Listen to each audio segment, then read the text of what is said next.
This. Are you broadcasting? Yes. Which program? ETM Media Group. Yeah, we're a grassroots group. We've been following this task force since the beginning. So it's accessible on the web or on a radio station or TV station? On YouTube, actually. You're gonna. How did you hear about the reparations task force? Thank you very much. Yeah, I'm interested. Interested in a lawyer. Interested in reparations. Oh, So I just took a couple days off from work to learn. But I was saying to Joe and then that I was kind of surprised with some of the things that were said because it seems like it seems a little the scope seems really off. Like some of the dates, mass incarceration, farm settler, started 1970. yeah. It seems really wrong. So what dates do you think are more accurate? What? What dates do you think are more accurate? Well, I think like 1875, 1865. Oh, you're going way back. You're talking about vagrancy laws, mass incarceration. Yeah, but I think the flip is one of the presentations said it was like you went from slavery to enslavement to incarceration. Yeah. Yeah, all of that. Right. We had some stuff in between, right? Yeah. Convict leasing. Yeah. I mean, there was a lot of stuff going on. And then the discussions about the businesses and harm. Like the woman said, one of the women who spoke early on, she was talking about she's a small business owner and she hasn't been able to get loans. And access to capital is one of the most important things for business to grow. And there's been so much discrimination from on the lending side. So that's the work I do.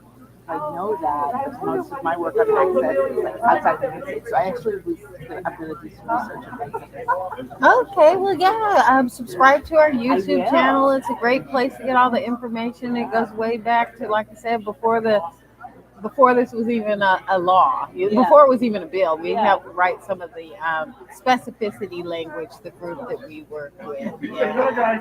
What do you think of, I mean, I'm just reading a few articles written by one of the experts. Two of the experts in the discussion on businesses, they thinking about working on reparations like at the federal level. Mm-hmm. And so she just wrote up the problem with the evidence. That's not reparations. That's a housing voucher program. I can move to the edge too. Got two qualifications for eligibility, and one is to be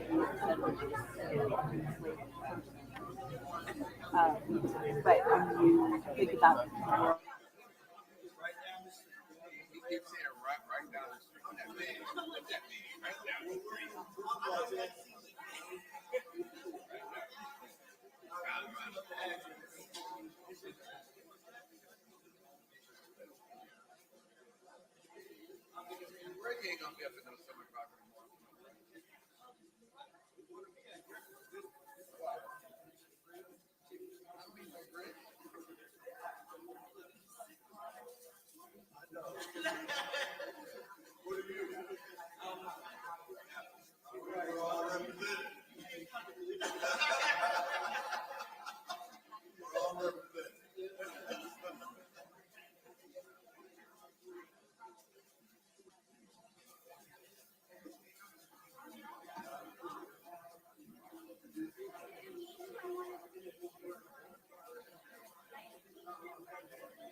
I'm going to have to use your microphone.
Task force members, if we can get seated since we're behind.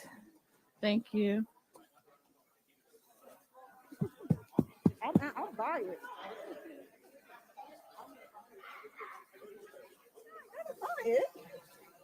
I need a. Oh, I left it. I left it. I know. You said before before I left lunch. I thought you said left today. I left it. You got another one? Oh yeah. I left mine upstairs. But dude, it's cookies. I did give out. No, I don't want it.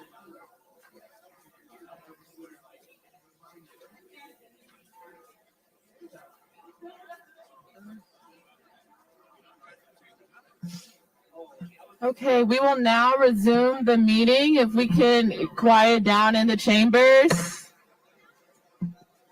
I will turn to Parliamentarian Johnson to establish quorum, reestablish quorum. Parliamentarian Johnson.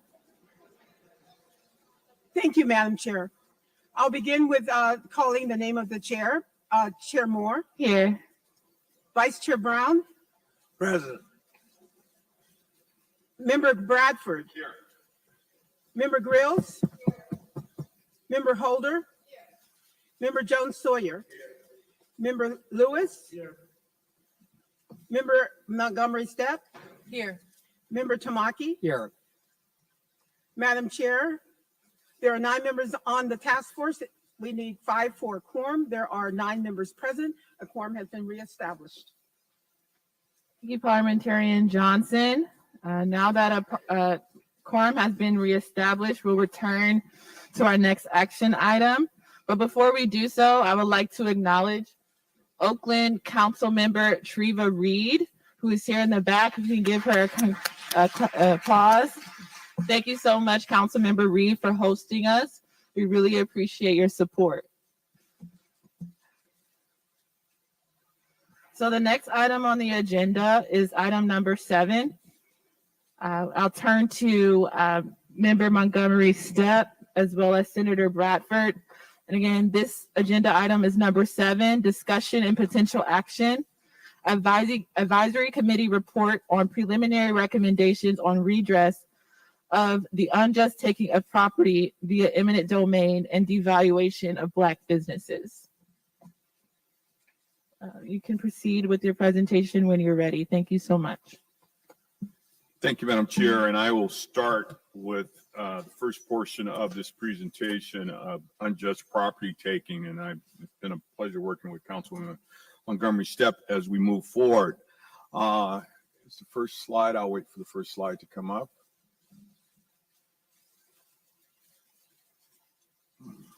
And as we wait for the first slide, I just want to mention again to the members and the public that we have Deputy Attorney General Danielle Elliott and Vince Gazawi here to answer any questions or support you in any way you need. Thank you.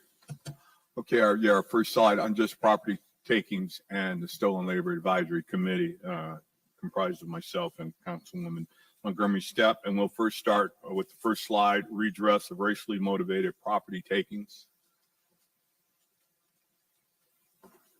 All right, maybe not. Oh, there we are. And just what it states is restore state property taking during race-based uses of eminent domain to its original owners to provide another effective remedy where appropriate, and such as restitution or compensation. But let me be clear here. I'm of a firm belief that property that was stolen from individuals who legally purchased it, that's not reparations. This is returning that which was stolen, just as if you were to steal my car and you return it back to me. You haven't given me anything. You return what I bought. So, but there's a lot of discussion because of legislation that we did last year, and I authored SB 796 with the Bruce's Beach. So it has created a whole tidal wave of discussion here. But it is a form of atonement and restitution that we can look at. To create a legislative agency to research and identify California state properties acquired as a result of racially motivated eminent domains. Again, a prime example is Bruce's Beach, Inkwell in Santa Monica, and a situation that's just was brought to the attention of a lot of folks here in California, across the nation just last week. Section 14 in Palm Springs, a area where African Americans and Latinos lived in the late 50s and 60s, and they were literally burned out by the Palm Springs Fire Department, a public safety agency that's designed to protect property.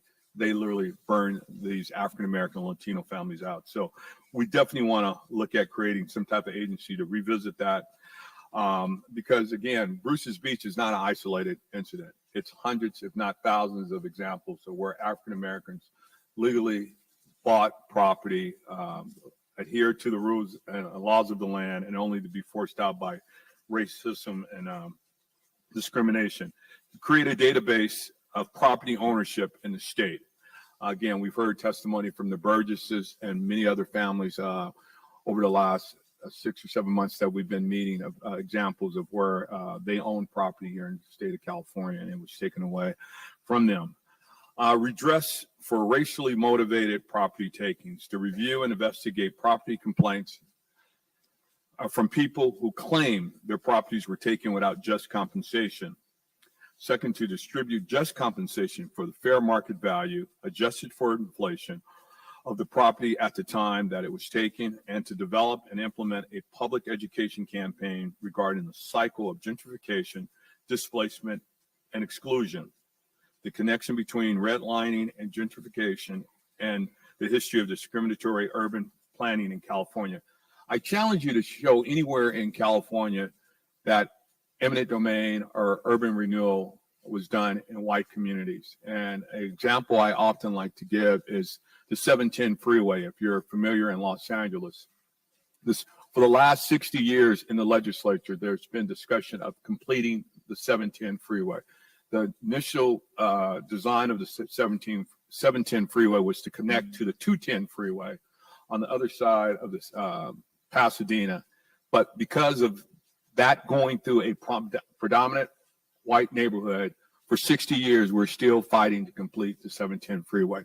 Whereas in my lifetime, I've witnessed the 105 freeway that's started down like about Paramount and goes all the way up to LAX now, that went through African-American neighborhoods in the 70s and the 80s, and even displaced businesses. I mean, it's a famous hamburger stand that Mr. Jones Sawyer, well aware of, Hawkins, which their property was encroached upon, a hamburger stand that African-American family established almost 80 years ago. And if it wasn't for our involvement with the Department of Transportation, they would have tried to take their property as recently as last year. So there's plenty of examples, but I don't know a single example where urban renewal or eminent domain has been used in white neighborhoods at the same rate as it has in African Americans.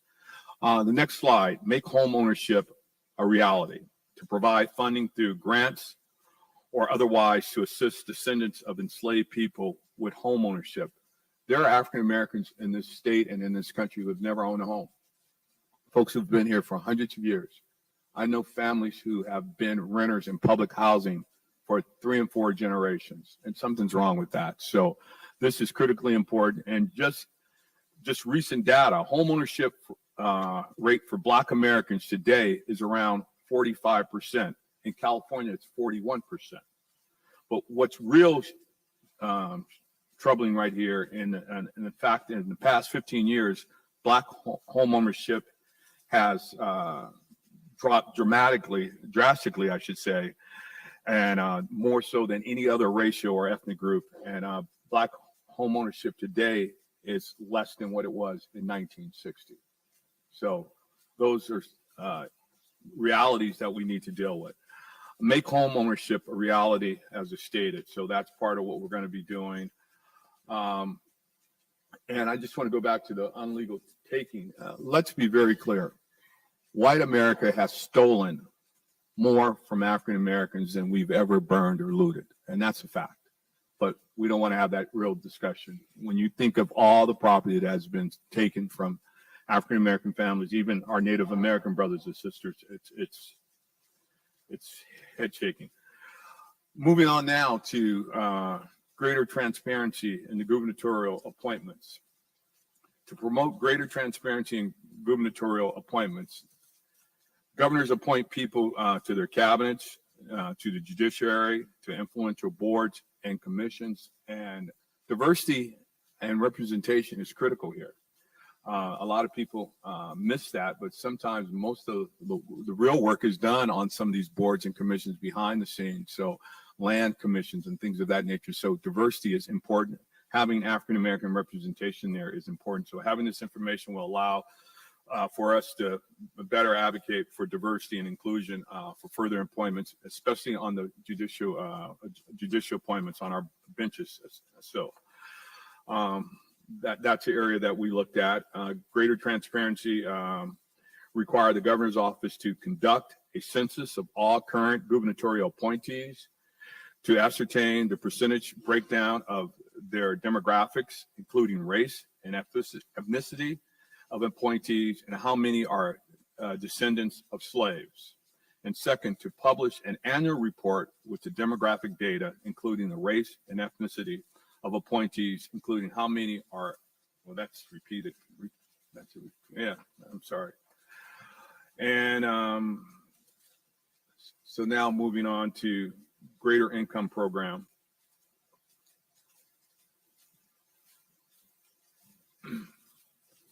One and two are the same for some reason, kind of read the same.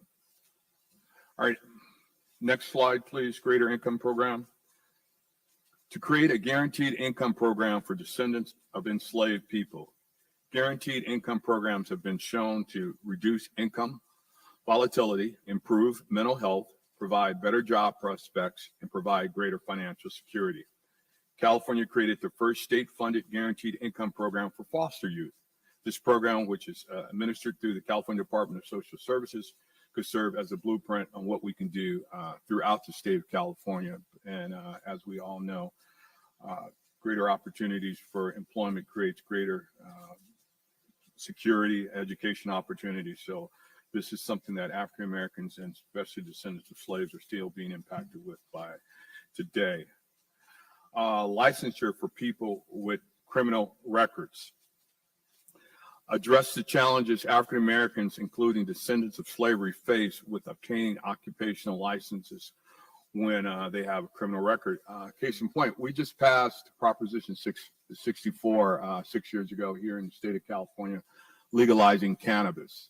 One of the provisions was to make sure that folks who were formerly charged or incarcerated with crimes involving cannabis would have opportunity.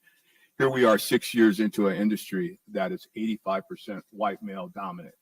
We should all be concerned about that. And we have a social equity program. I authored the first social equity program in the country, and we're still struggling to get African Americans at the seat of the table. And we have a piece of legislation right now extending the timeline for provisional licenses for African Americans because, again, they're being denied those opportunities here in the state of California. And we can only attribute it to race because we have plenty of people who have the economic means to start the business. Many of these folks have been paying rent on a facility for over a year and still haven't been granted their license. One of the root causes of high recidivism rates is the inability to formally incarcerated persons to attain gainful employment. We were just discussing that at lunch, where you have folks incarcerated on fire crews, have cosmetology skills and a variety of skills. And once they get out, they're not being hired by any fire department. They can't get a cosmetology license. They can't get a barber's license, but they've spent decades in a prison doing these jobs. So once they're home, they cannot do it.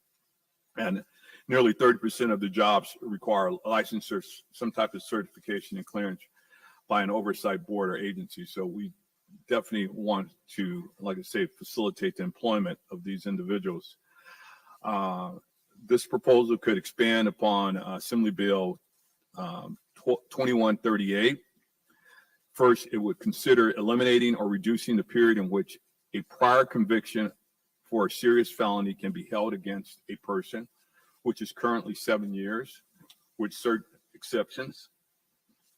The requirement too is to that substantially related criminal convictions be considered against a person with a criminal conviction could be changed to substantial and have a direct relationship to the occupation being sought.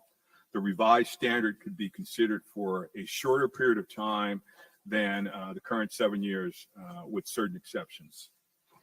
And that's pretty much where we were in the 3 areas under that I was charged with. Now I'm going to hand it over to Councilwoman Montgomery Stepp. Thank you so much, Senator Bradford. I'm leaning over a little bit so everyone can hear me. But I think we're going to be moving on to the slide that says transforming the minimum wage back into a living wage. So I will start there. It was important for us in this process to continue to go back into the decision that this task force made on eligibility.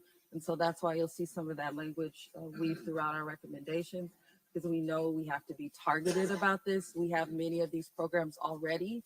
And again, African Americans do not benefit from them in the way that other people of color do. And that's just a fact. So we want to make sure that we are continuing to use that language. So as a part of the stolen labor component, we know that Black Americans experience the wage gap overwhelmingly in comparison to their white counterparts. The state of California, as we all know, has one of the highest costs of living indexes in the nation, which means that Black people are trailing behind in securing jobs and being able to afford those everyday expenses that are important to quality of life standards. So the minimum wage was originally intended to be a living wage, but with the cost of living skyrocketing, we feel that this could be adjusted on a regular basis. To ensure that gouging does not occur, the recommendation would also require an analysis of the impact that increasing the minimum wage would have on the cost of goods and services. It's important to recognize that increasing minimum wage to a living wage is not a benefit that addresses the wage gap for African American descendants of enslaved people alone. However, it could be a solution that glimpses at equity by leveling the field, and it begins addressing the growing racial gap that is exacerbated as cost of living increases. So we'll go to slide 11, and that's advancing pay equity through employment transparency and equity in hiring and promotion. So the lack of opportunities for wealth building and chances at lucrative, successful careers for African Americans has generational costs that we can no longer afford.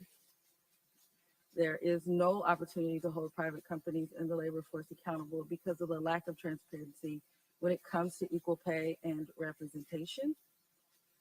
We know that Black people earn less than cents for every dollar earned by a white person. To be even more specific, Black women earn 58 cents to the dollar for white male counterparts. I know that we have to dig into the California specifics, but I can speak for San Diego as our pay equity study shows. Black women do earn 59 cents on the dollar for a white male counterpart. So that certainly can be used as a data point. So knowing these data points, we could recommend expanding these two Senate bills, 973 and 1162. So SB 973, among other things, requires employers with 100 or more employees to report pay and hours worked data by establishment, job category, sex, race, and ethnicity to the Civil Rights Department. And then SB 1162, the law expands the requirement for annual pay data reports and requires employees to publish pay scales with job postings, as well as to retain certain pay records. If we go to the next slide, we'll just actually have those recommendations to expand those two bills in these ways, to require the Civil Rights Department to publish each private employer's pay data report, and also provide several forms for penalties to be assessed against employers for violating those requirements, and including other employers within the scope of those two Senate bills. So for professional career training, as we delve into professional career training, I think it's important for us to remember that the ownership of people was a measurement of success and wealth. And after emancipation, Black people were excluded from entire fields of service. We've had testimony here to that effect as well. And that discrimination continues through the wage gap and underrepresentation in many of our professional careers. And I think we should be at the next slide.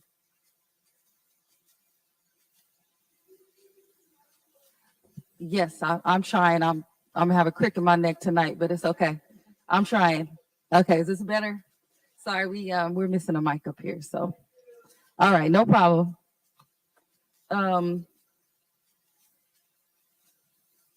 I just want to get to, I think I just want to get to the next slide. Let me make sure I'm where I'm at.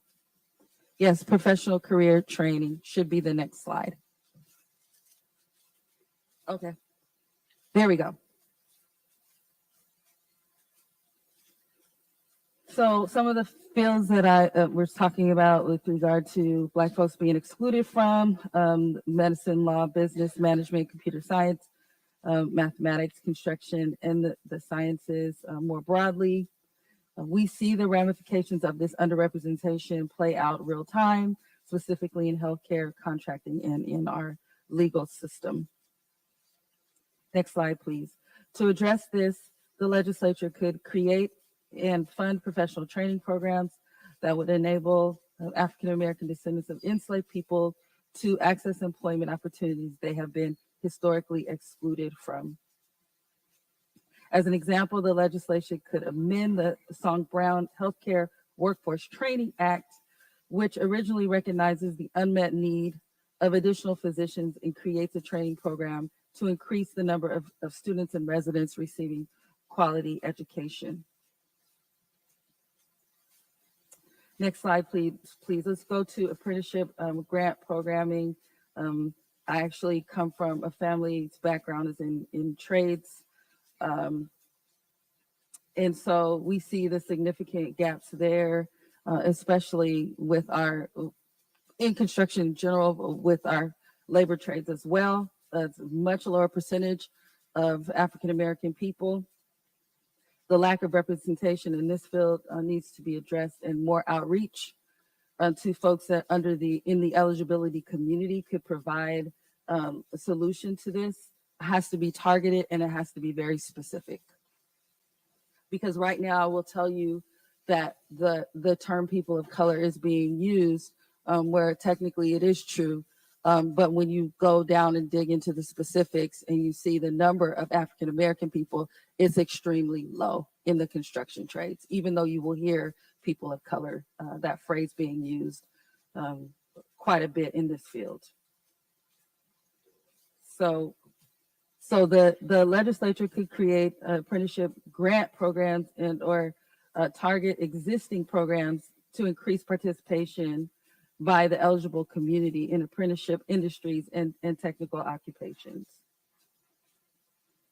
To incorporate other state departments, the California Department of Industrial Relations that sets all of our prevailing wage and the like could also administer and award grants on a competitive basis to eligible registered entities to increase participation in the eligible community. Next slide, please. Some of these industries the CDIR could consider are construction, welding, electrical engineering, plumbing, information technology, green energy jobs, advanced manufacturing, healthcare, and cybersecurity. So we're almost there. So funding Black businesses, and we went over this. We can go to the next slide. Went over this as a part of the conversation with the economists, with our team, and the 5 different questions that we have to answer. So once we make decisions there, we'll figure out how these recommendations play into those foundational decisions. But funding for businesses owned by African American descendants of enslaved people could follow the Federal Disadvantaged Business Enterprise Program model, which seeks to remedy the discrimination of funding for transportation and other government contracts. This is one that, again, we would need to be very specific and targeted because we currently have DBE programs and we see that those numbers, those programs, unless you're very targeted, do not change. And we see post Prop 209 how those numbers have gone down tremendously when we're not legally allowed to have race-based programs in the area of contracting. To address the disadvantages of this population in the business sector in California, we could create a small business investors fund, which would exist as a forgivable interest-free loan program available to owners of small businesses in Black communities. The loans could, we could talk money. Here it's $10,000 to $25,000. It could be more than that, especially given what we're going through now and seeing the cost of everything going up. But a portion of the loan would be forgiven each year as long as the recipient remains in business in that community. So next slide. In context of supporting funding for Black businesses, it's clear that we also establish that context regarding charter cities in the state. I mentioned that a little bit before, but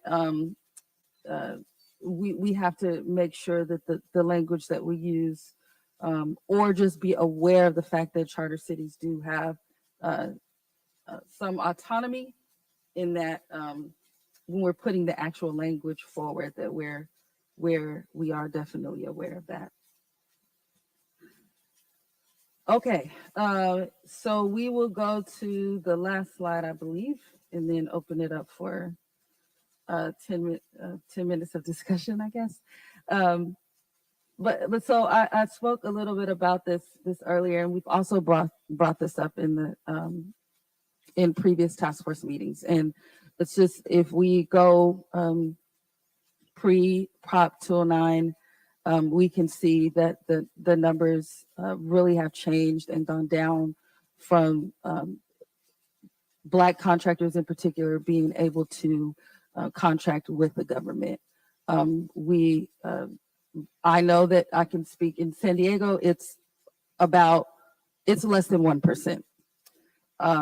And previously it was a lot higher than that when you could mandate these goals and ensure that they were met. It was much, much higher.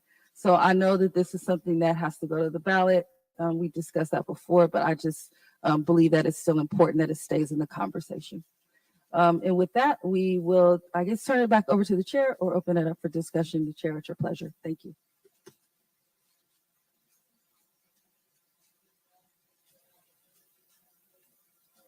Thank you, Member Montgomery Stepp and Senator Rapp for that incredibly impressive and thorough presentation.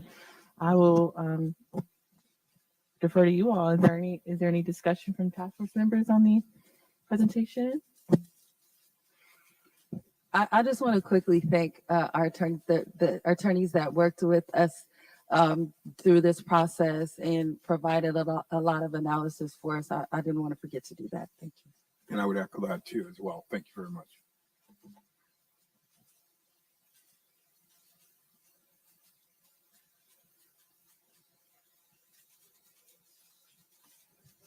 Girls, you're recognized. Thank you.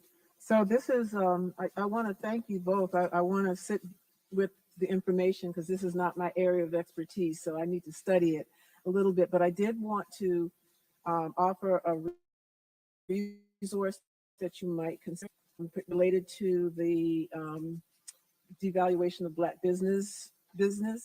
There's an organization called AEO. It's the Association for Enterprise Opportunity. Their offices are in Washington, D.C.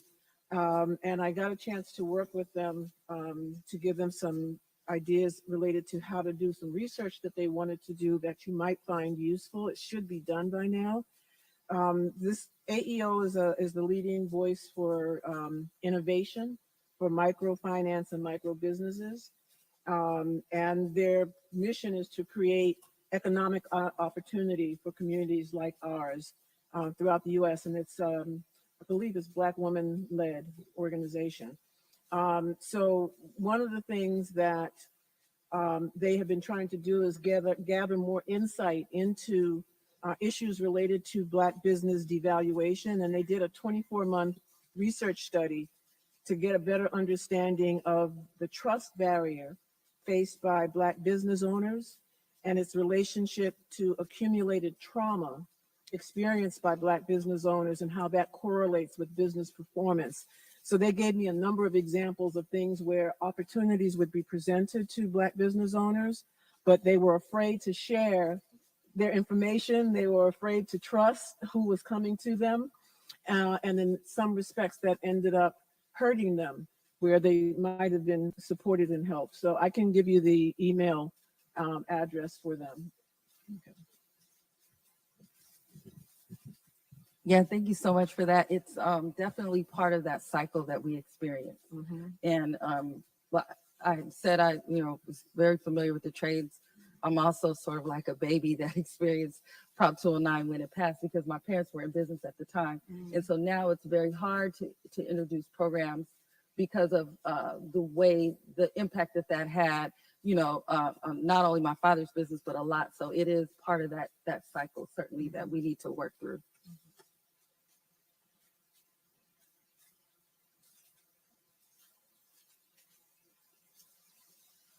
Okay.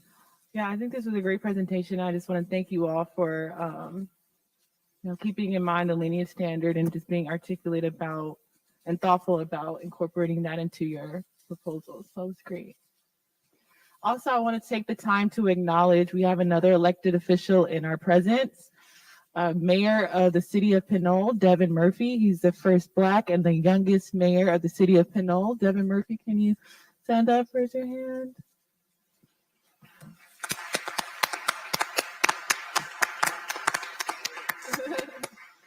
Also a fellow Bruin. Go Bruins. Okay. To have you here. Thank you for coming. All right. Any other discussion points?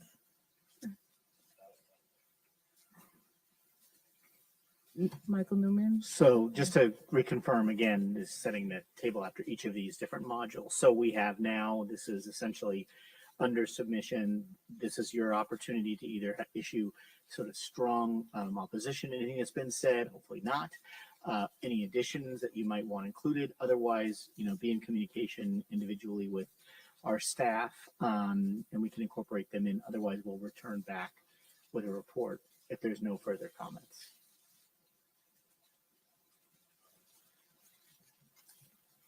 Member John Sawyer, you're recognized. And I'll just real quick, I really do love the part where you talk about trades. and learning the skill, because that is something that they can't take away from you. If you're a carpenter, you're a carpenter. If you're a plumber, you're a plumber. You're an electrician, you're an electrician. And whether you work for a company, whether you work for government, or you just knock on somebody's door, I'll go fix it. You now have independence and you can start your own business. And so I just want to make sure we delve really into that piece, because not everybody wants to go to college. You know, not that college isn't for everybody. And in retrospect, the fact that I went to USC and to Harvard, if I wasn't an elected official, I probably would have a hard time getting a job. But if I were a plumber, I could start working immediately. And so for our people, that may be a way, an avenue to establish closing the wealth gap and a lot of other things quickly. And ultimately, it's something that no one can ever take away from you. And its permanence is unbelievable. No disrespect to all the doctors and people with the degrees on this panel, but I just want to make sure we highlight that. So it's so important. And if I may piggyback, I chaired Senate Labor for 2 years in Senate, and I was deeply disappointed in the lack of African Americans that were in the labor movement, especially in the skilled trades, the electricians, the plumbers, especially because we started the labor movement. If you understand, we were the labor force before organized labor. And it was A. Philip Randolph and individuals like that who created this movement. And again, we see again where racism, discrimination has all but shut us out of the skilled trades. And as Assemblyman Jones Sawyer stated, even if everybody wanted to go to college, it's not enough seats. And that's the reality. We never tell anybody that. We put everybody on a college track, but it's not enough seats. If everybody in California decided to go to college, we couldn't educate 20% of those individuals that would want to go. So having a skilled trade is important, because I worked for a utility and I saw what electricians were making. I saw what linemen were making, and they were making more than me. They were making $200,000 a year, but there were only 2 African Americans at Southern California Edison. So it's key that we do grow this space and include this in the discussion as well. You recognize. To that point, there's some work going on right now in South LA with the Community Coalition and the Carpenters Union. And we just finished a study looking at some of the challenges that Black tradesmen experience. And the Carpenters Union is now trying to address them. I think that the results of that study might be useful to take a look at as you finish formulating the recommendations. And then also there's a report that was done in 2020, also by that AEO organization, that is focused on returning citizen entrepreneurship. And they have a number of really interesting ideas about how to support entrepreneurship for returning citizens. And that this shows that intersection between like the business issue and the incarceration issue. So that, and they have some good suggestions in there. I have one thing to add. Tamaki, you're recognized. So, question to Member Monica Montgomery Stepp and Senator Bradford. So, to add to the sort of traditional definition of trades, construction, plumbing, electrician, this sort of thing, I like the idea of the cybersecurity information technology. That is a skill, it's a high-paying job, and it is needed, and it's a non-college job. So when you did your research on this, did you encounter any particular programs along those lines also? So I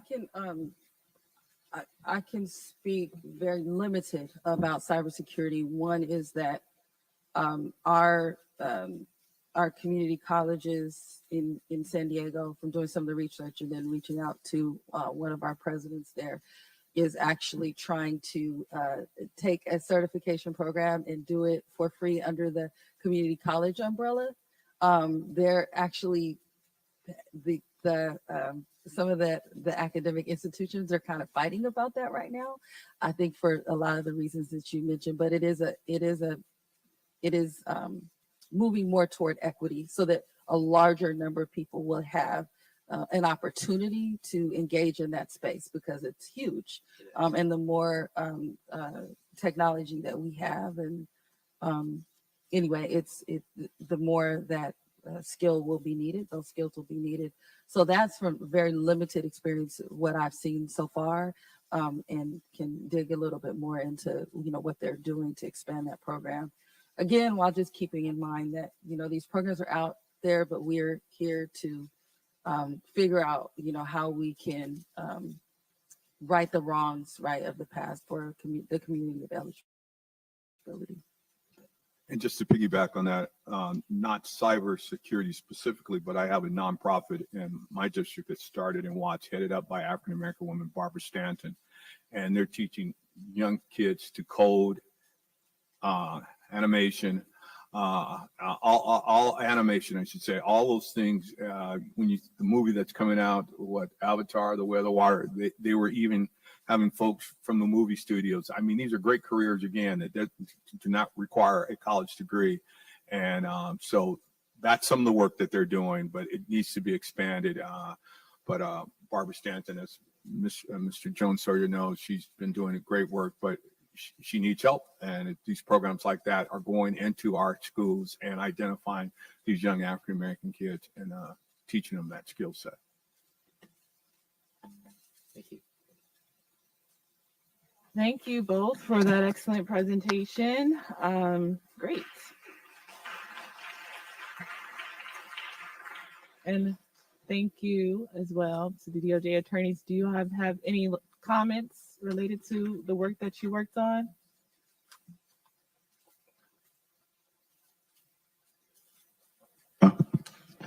Just as you'll notice, some of the proposals in this advisory committee kind of overlap, and that was the example behind the Summer Act, kind of overlapping with some of the apprenticeship stuff. And so hopefully that maybe could be considered as a model for some of the stuff that the task force members were discussing.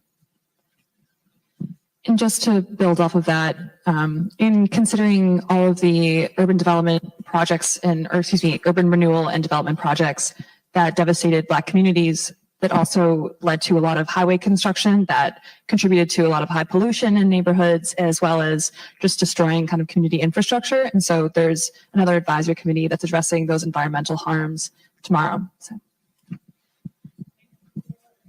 Thank you. Okay, so we are on schedule. The next item on the agenda is item number 8, Witness Panel, Local Municipal Reparations Efforts. So at our hearing in September, the task force voted to invite leaders of local and municipal reparations initiatives for African Americans currently happening in real time across the state. So this is an opportune time to learn from these leaders so that they can share their incredible work. And so that we can have a symbiotic conversation about how the state-based task force could inform the work they're doing, and then vice versa, how their work can inform what we're doing as well. So the first person that we will recognize, most of our witnesses are joining us remotely. The first witness will be Darlene Flynn, representing the City of Oakland. She is the director of the Oakland Department of Race and Equity. Since 2016, Ms. Flynn has served as a director of the Department of Race and Equity in the City of Oakland. Ms. Flynn has more than 10 years of experience implementing systemic change and increasing racial equity in city government. She was on the ground level in developing the Race and Social Justice Initiative in the City of Seattle's Office for Civil Rights. We can applaud Darlene Flynn for her work, and we're looking forward to her testimony. Thank you. Thank you so much. Good afternoon, commissioners, and thank you for having me here today. The theft of American Indian land and free labor from stolen people of Africa are no doubt the original sins that stain the very foundation of this nation and its federation of states, including California. If the harm had stopped there, it would have been tragic enough, but as well documented by the Commission's report, the damage went well above and beyond to bring us to the conditions that cities and our Black residents are experiencing today. The government-sanctioned withholding of freedom from terrorism, land ownership, labor protections, public education, healthcare, public aid, full access to democratic participation, fair treatment in the justice system, and other forms of discrimination is the explanation for the disparities in life outcomes that are consistently stark when comparing Black and white residents' situations. So cities like the city of Oakland are microcosms of the resulting conditions that this history has caused. Conditions of low opportunity and danger combined with being either neglected or targeted for more harm by the government has had a catastrophic impact on our communities. And these conditions have traumatized Black people and Black community, and the damage is now amplified by relentless repetition over many generations. So the city of Oakland does not actually have a reparations program. I'm often asked, and have been asked many times since I got here, if the Department of Race and Equity is doing reparations. Is that what we're here for?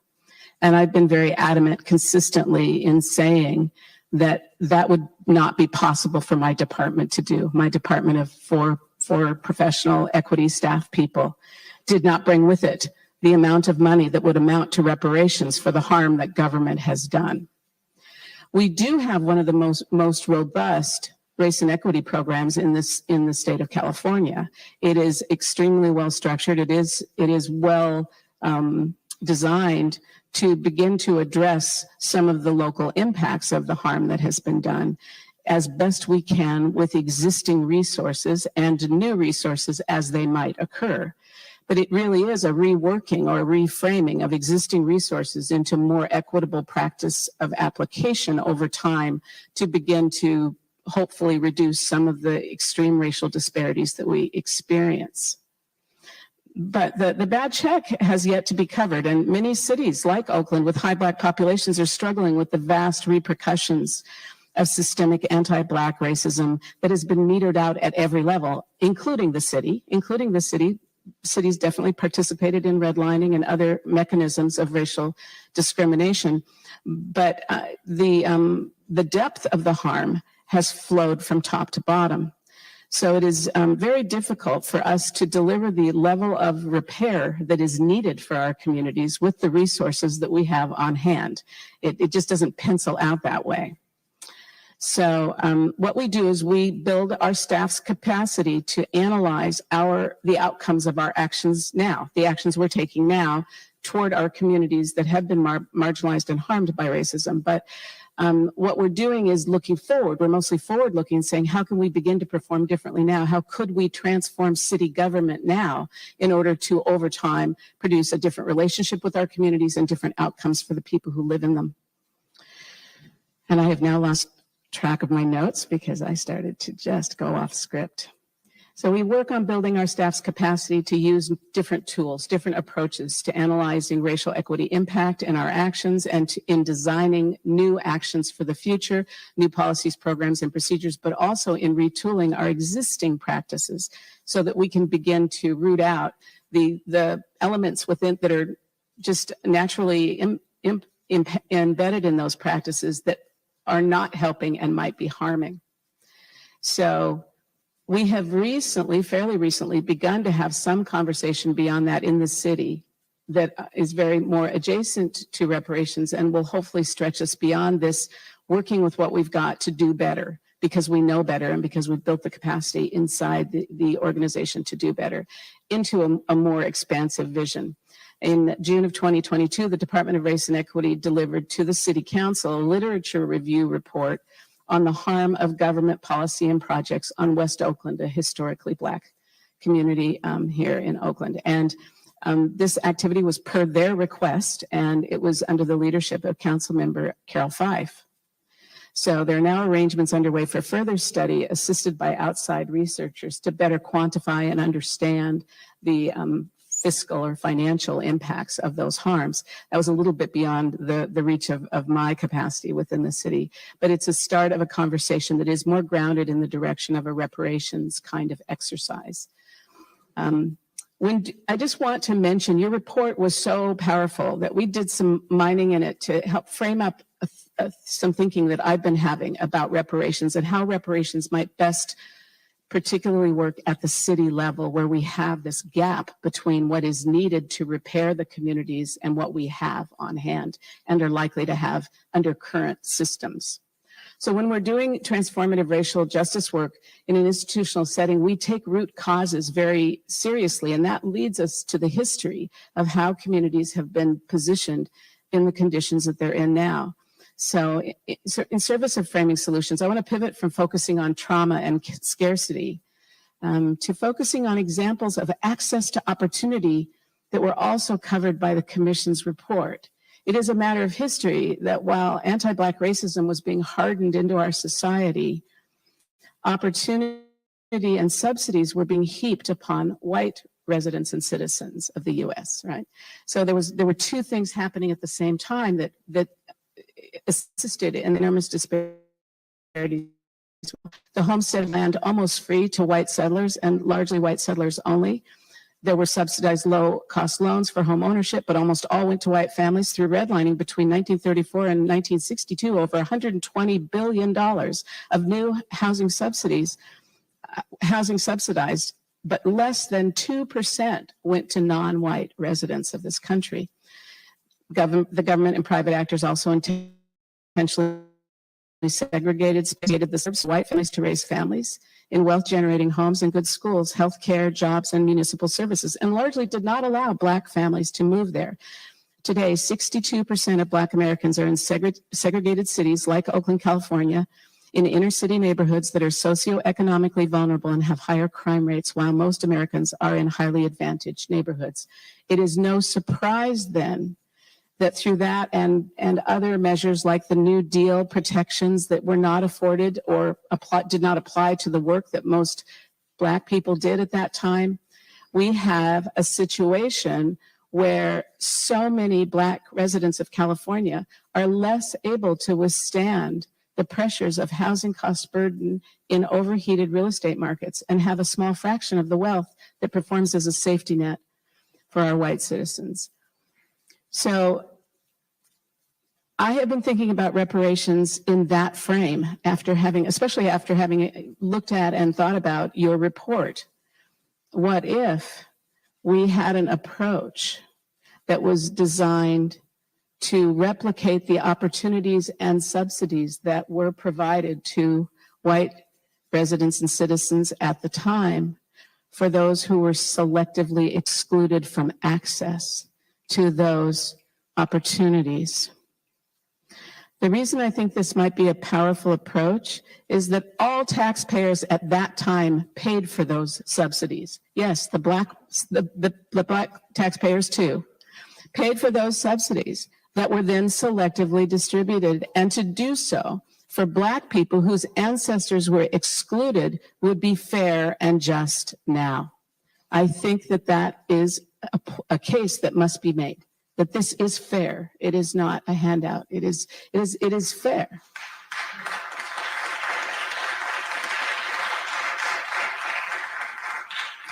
Now, I must acknowledge that it will cost more now than it did then. The economic benefits would more than repay the investment, however, as it did in the past. Many economic studies have proven that closing racial disparities or increasing the spending power of more residents grows our economy, and it pays back what is invested actually quite quickly. The dollars tend to circulate fast.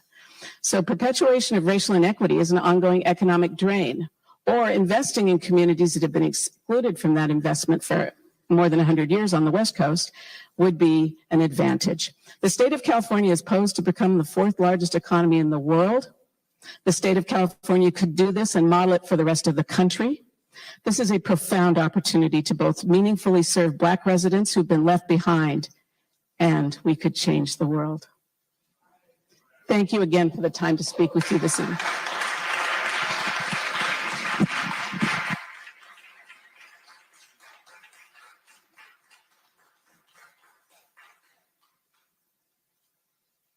Thank you, Darlene Flynn. That was incredibly powerful. Thank you again for your testimony. And thank you for your invaluable service to the city of Oakland.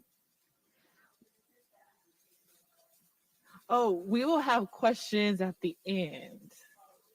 Yeah, you can just stay. I can think do you're that. the only Thank you. person who's coming in person, so you can just stay right there.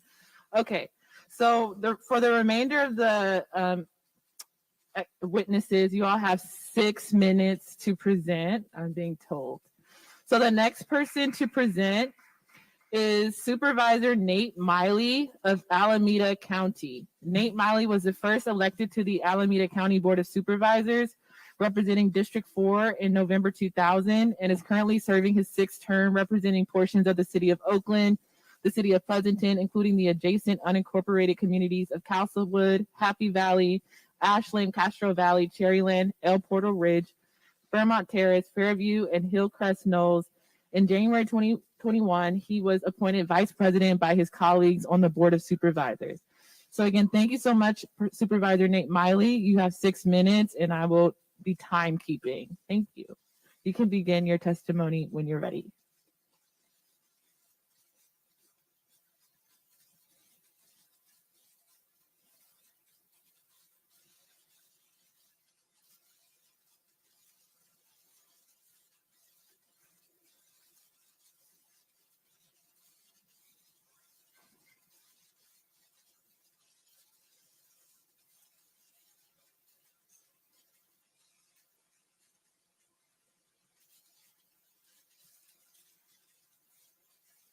In 2011, advisors in issuing a formal apology for counties' perceived role or difference to the lasting legacy of slavery. In 2020, I authored a resolution to reaffirm that Black Lives Matter and spearheaded the county's ad hoc process on racial justice and police reform following the murder of George Floyd. While the county, local jurisdictions, the state have made steps to support BIPOC residents, far too many individuals still suffer from the historic impacts of slavery. Over the last 5 years, many jurisdictions have begun pursuing reparation efforts for African Americans. Alameda County's reparations efforts shares the responsibility to address legislation, social and economic inequalities or inequities faced by African Americans. Discrimination towards African Americans has been prevalent in Alameda County at least since the Great Migration, beginning in the 1940s. These are some of the institutional forms of racism that have had the greatest negative impact. Police, public housing, police violence, zoning and redlining, municipal fragmentation, barriers to home ownership. Also, we have seen that through municipal fragmentation, the white flight has produced the efforts that have generated lack of resources in certain communities. As capital left the urban core of the East Bay, most residents of color were unable to follow it due to systemic restrictions. Segregation of densely populated, high poverty areas along I-880, lack of access to community resources such as childcare, health, and economic support for residents along the corridor. In 2015, a study found that white residents were 7 times more likely to live in a community with adequate access to resources.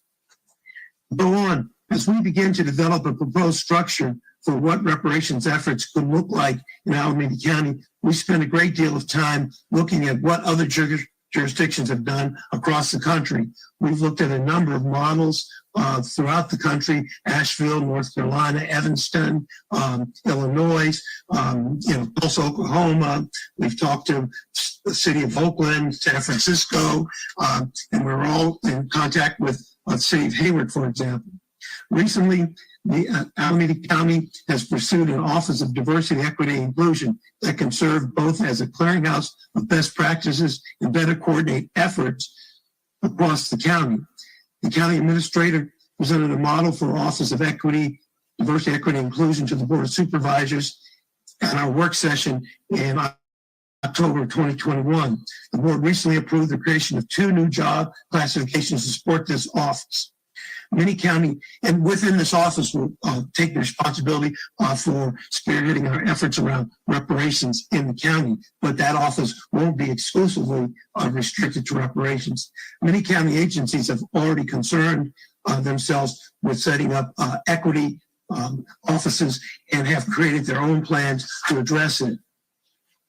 What we're recommending through our efforts around reparations is to establish a structure and develop a plan. I'm recommending to the Board of Supervisors that we form a Reparations Board of Supervisors ad hoc committee and also create a citizens commission, which will conduct community listening sessions and then ultimately come to the Board of Supervisors with an action plan.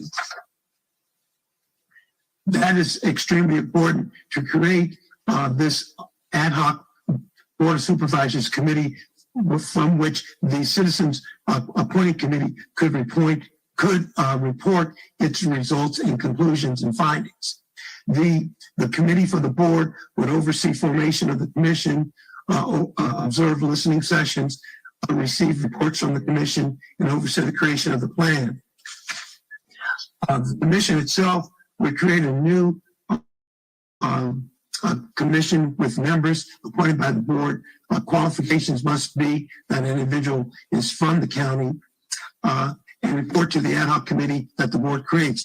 I'm proposing a 15-member structure with each member appointing 3 members to the commission, each board member appointing 3 members to the commission. Seat selection will be based on board seniority. Each member of the commission will represent various demographic stakeholders, they give advice to the board appointed consultant, and they would have a budget and staff. The scope and purpose would be to make short, medium, and long-term recommendations that will help to provide significant and lasting progress toward repairing public and private systemic discrimination that has occurred in our county. The listening sessions itself are extremely important because we need to educate folks. We need to have truth telling. We need to get out and dispel the notion that reparations is not something unnecessary. These listening sessions would be facilitated. The takeaway from these extra listening sessions would help us to prepare the action plan and would keep the community informed and come up with support, broad-based support for what we're attempting to achieve through our action plan and present it to the board. This would be a very transparent and public process. The board will take up this matter next year in 2023, and ultimately the commission, after developing the reparations action plan and presenting to the ad hoc committee, will then take it to the Board of Supervisors for the board to sign off. Now, I don't know how much time I have, but to recap, in 2011 of June, we adopted the resolution to formally apologize for slavery in Alameda County, any role the county played in that. In October 2020, the board adopted a resolution which pledged to adopt an action plan. In July of 2021, we had interdepartmental working groups looking at reparations and an action plan. In November 2021, the board received an update on reparations. In January 2022, under the authority of AB 1466, the county auditor began to work on a redaction project to deal with deed restrictions that are no longer enforceable and giving people an opportunity to remove those from their deeds. In August 2022, I hosted a reparations community town hall meeting with representatives from the state's task force, including both Donald Tamaki and also John Scott Lewis. In November 2022, we collaborate with the City of Oakland on the Russell City Reparations Justice Project, which works with former Russell City residents and descendants to explore appropriate reparative responses to the forced relocation of Russell City residents from their homes, of which the county played a role in that. And then now this month, I'm presenting to this body and the board just approved the two job classifications to get our Office of Diversity, Equity, and Inclusion underway. So thank you so very much for allowing me to speak. I went fast because I wanted to get it all in 6 minutes.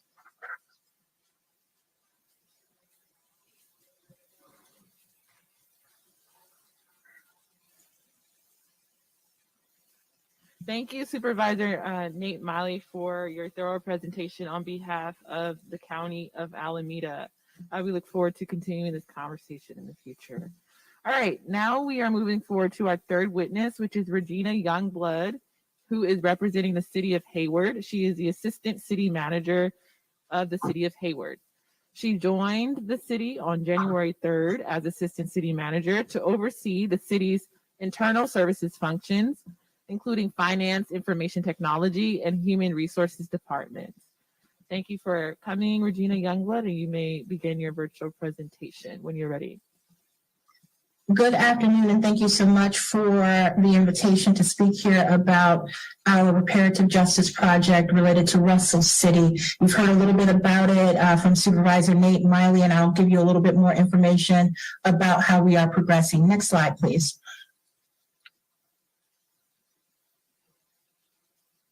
So this project arose from a decision by our Community Services Commission to make a recommendation to our City Council that a formal apology be issued for the forced relocation of Russell City residents from their homes and businesses. The City Council unanimously approved the resolution to apologize in November of 2021. And I'll talk more about that resolution in the coming slides. Next slide, please. Next slide, please.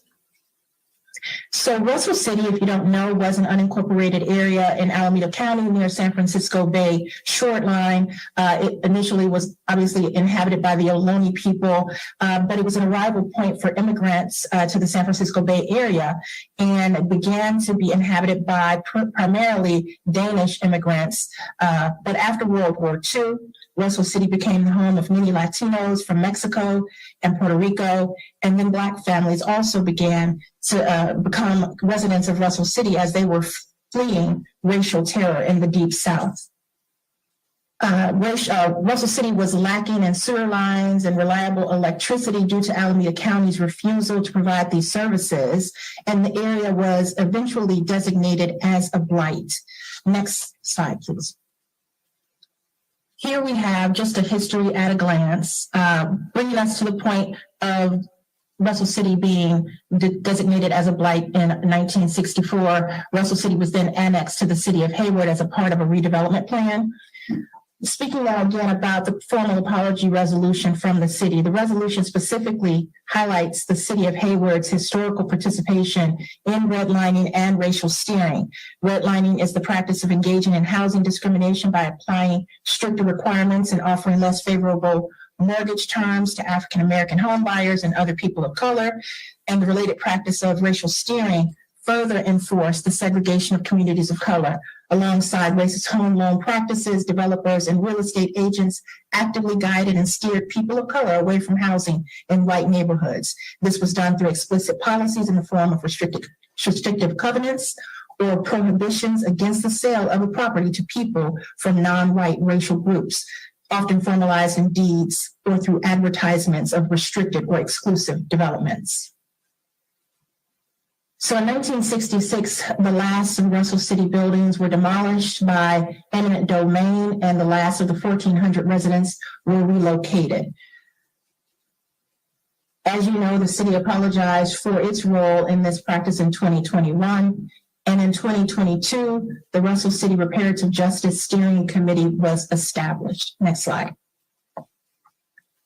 You will notice that I'm using the language of reparative justice and not reparations. That is because the work that we are doing with the City of Hayward's Reparative Justice Project wants to recognize that there were we're using a multicultural lens. We want to recognize that there were all types of people of color that lived in Russell City, and also individuals that are not people of color that lived in Russell City. And we are seeking reparative justice for all of those individuals that may have been impacted in a negative way by the City of Hayward's actions. Next slide. So we are approaching our project in 4 phases. The pre-work phase, which was identifying some academic researchers that you'll hear about in the next slides to help us put the pieces of what happened in Russell City together. Phase 2, where we are right now, is in establishing our project's steering team's governance structure. Then our project steering team will design and develop proposals to make recommendations to the City Council. And in the final phase, the City Council will consider those recommendations and decide upon which recommendations, if any, they'd like to approve. Next slide, digging a little deeper into how our steering committee was established. More than 150 individuals signed up to participate in the project. All 150 people identified themselves as either a former resident or descendant of Russell City. The community was then asked to identify a core group from among them to serve as leaders for the project. Once the general purpose of the steering committee was established, the community decided that they wanted to have a steering committee that consisted of 11 core members and 2 non-voting alternates. The city helped to facilitate a nominations process, and then the community created a candidate questionnaire for candidates to complete. Responses to the candidate questionnaires were shared with the community, and candidates were given an opportunity to address the group. Following candidate speeches, the community was given the opportunity to vote their preferences through a city facilitated platform. To honor transparency, the city established a project website where meeting information, presentations, and meeting records are posted. The project site also includes all of the details about the steering committee selection process. So there were 55 people made nominations to the steering committee, leading to 38 individuals who were nominated. 64 people decided to vote in that process, and that led to the 11 core steering members that we have and the 2 alternates. Next slide. Just a little bit of 1 minute.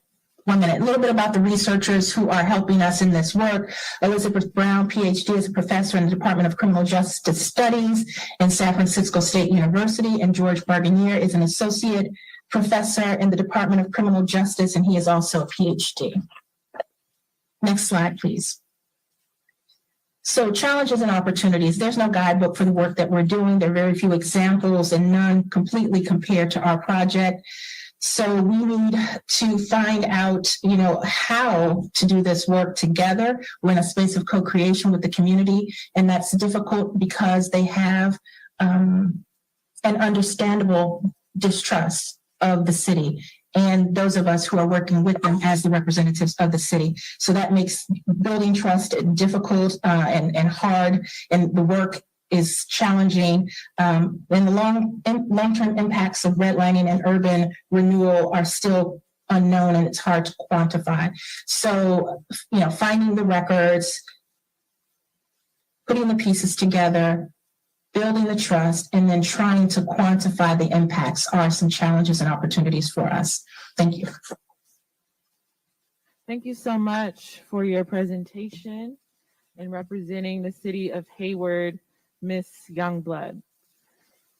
So the next the next person that we'll hear from is Dr. Kirby Lynch, who's the Senior Program Manager at Sarah's Policy Research, representing the city of Vallejo. Dr. Kirby Lynch, she/her, is a critical Black Studies scholar of human geography, political economy, and intellectual history. Kirby currently serves as a Senior Program Manager for Sarah's Policy Research and conducts social science research on community reinvestment, racial equity analysis, and reparations policy implementation. Additionally, Kirby is a small business owner in Vallejo, California, with Liddell Shoes and is a part of the Solano County Black Chamber of Congress.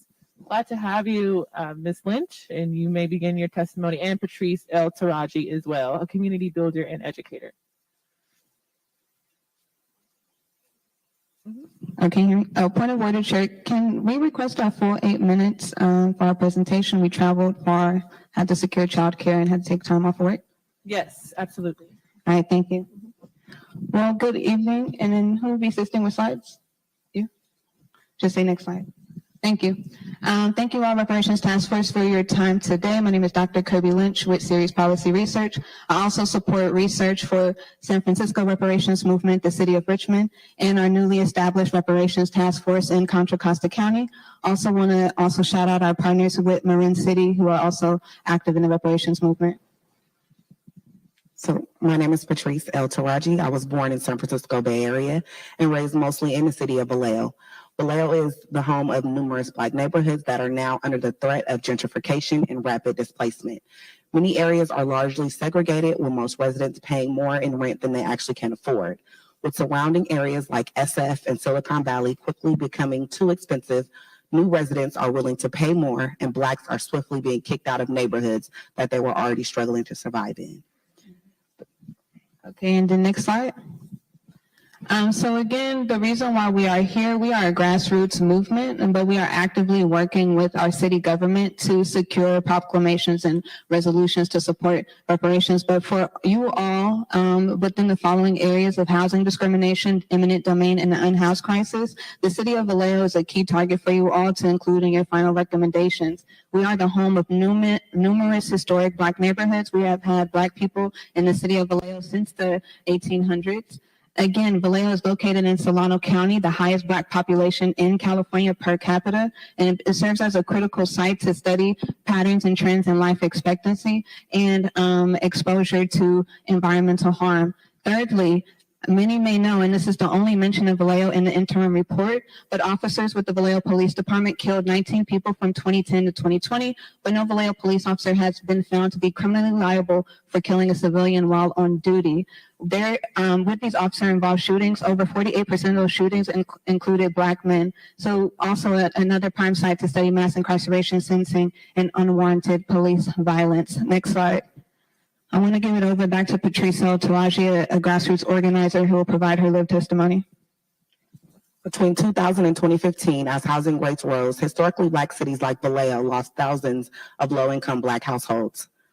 The areas most affected by the continuous segregation show correlation to the redlining maps dated as far back as 1878. These patterns of racial segregation are not natural or simply the result of individual housing preferences, but the byproduct of exclusionary policies as well as private housing discrimination. Policies have been written as a way to intentionally separate and withhold resources necessary in the ability for someone to participate in the same growth that urbanization is so eagerly chasing. Although Vallejo has the highest Black population in California per capita at 16.87%, the Black home ownership rate is only 40.2%. Black home ownership rates remain dismal compared to our counterparts. Next slide. So again, there are a host of really key areas for you all to study, particularly in Vallejo. This was actually a graph I was working on with Chief Shawnee Williams, who was the prior first Black police chief for Vallejo, California. He actually resigned last month due to racial hostility in the work environment, but he was actually doing a lot of data to actually bring out, again, Black male vulnerability to police violence in the city of Vallejo. And so here's an example of some visualization. Next slide. So please check that out. And then Patrice will now talk about, again, the school to prison pipeline and the vulnerability that Black youth face in the city. Along with the housing injustices in Vallejo, Blacks have suffered greatly within the school district. Although Blacks only make up about 25% of the population, Black children account for almost 2/3 of suspensions and expulsions handed out within the district. From my experience as a teacher and a counselor, Black children were unfairly treated, and there were not specific programs in place to help our children be successful based upon their racial experiences. So as you can see from the visualization, it is very much so statistically relevant how much African Americans overrent suspension. And the next slide. They also overrepresent expulsions. Next slide. as you can see from this. And so again, another critical site, if you all need the data to make the case in point, please reach out to Vallejo, California. Next slide. So the work that has been done so far, again, we are a grassroots organization, but we work collaboratively with our city government to actually get residents. Thus far, we've had 2 community testimony sessions, one in May 2020 and 22 in August 2022. This was supported by the anchor organization CJAC and ARC, and was held at a Black-owned business, Liddell Shoes, in downtown Vallejo, which is a historic Black business district. Again, we have had meetings with our city manager, who's a wonderful Black man. His name is Mike Malone, and another Black man, Terrence Davis, to actually start gathering buy-in from the city government. This is actually very important because as of November 2022, no Black people were elected at the municipal level. We switched to district-based elections this year, and again, we are politically disenfranchised and have not been able to get Black people elected to represent us. So this is why reparations is very critical. We have, also do want to just say that our community testimonies contributed to the data that was sent to Ralph Bunche Center. So we have very much so been in support of this commission. And currently we are working with the California Endowment through Touro University through a fellowship called Building Black Power, where we are creating a community-wide survey about Black Vallejo needs. And again, we work consistently in our community. We're grassroots, we're unpaid, but we host bi-weekly community meetings to encourage political education. You can check out our movement on Facebook called hashtag Operation Reparations 707. Next slide. Again, this is just an example of some of the survey questions we're asking our community because, again, the community actually knows what they want, and we want to be able to turn this data over to you all to, again, start making recommendations for programming. Next slide. Again, the work ahead. As a historian, it is something that's really critical for you all to know. At an municipal level, the city of Vallejo actually lost all of their physical records for city government documents, all of their microfilms when they were moving into the new city hall. So we have to rely on the papers from the Naval Historical Society to rediscover lost redevelopment history. Downtown Vallejo, which was a historic Black community, was targeted by the Community Reinvestment Act, and over 30 blocks of Black community were destroyed through the redevelopment process. But none of that is archived, digitized, and we're doing the work currently to unearth that history. We're also working again with the city manager to apply for grant funding to actually repair the impacts of Highway 37, which is a freeway that actually destroyed a historic Black community in North Vallejo known as Lofus. And that was a community that was actually built by a Black man, a constructor, and it was completely destroyed by highway expansion. It's also important to recognize Port Chicago, which is an important historic event where over 200 Black men were killed in an explosion in Concord, but the Black men in 1944 hosted a wildcat strike, and those Black men in Mare Island were incarcerated for over 15 years for refusing to work after the explosion. It's also important to understand that we have a rich history in Vallejo of Black people participating in the Bear Flag movement. We have the sole Black man who's in the Society of Pioneers, which recognizes the founders of the state as John Grider, and he comes from Vallejo, California. Sharon McGriff Payne has been doing this work. Overall, we continue to want to provide data to you. We are an AB 617 community, which is an environmentally impacted community through air pollution and water pollution. So the Citizen Air Monitoring Network has available data to show the impacts of that environmental harm on Black communities specifically. Thank you for the time, and next slide. Just know that again, Vallejo has significant important to the state. Again, the NAACP was the first chapter in Vallejo west of the Mississippi. And this is all the archives that we want to archive and give to you for this work. Thank you. Thank you so much.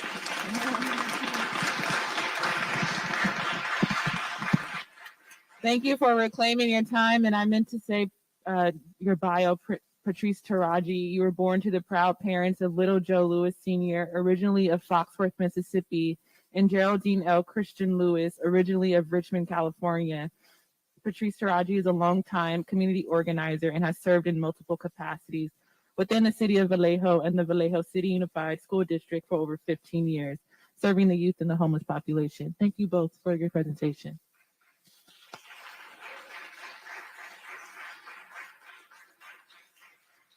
I will now turn to Onyx Jones, who I've had the pleasure to meet and present to the city of Culver City. She is Assistant City Manager. Onyx Jones serves as Assistant City Manager for the city of Culver City and is an appointed member of the Board of Investments for the LA County Employees Retirement Association.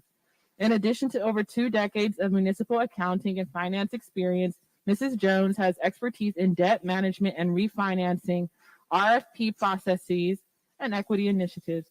She received her master's in professional accountancy from Wichita State University.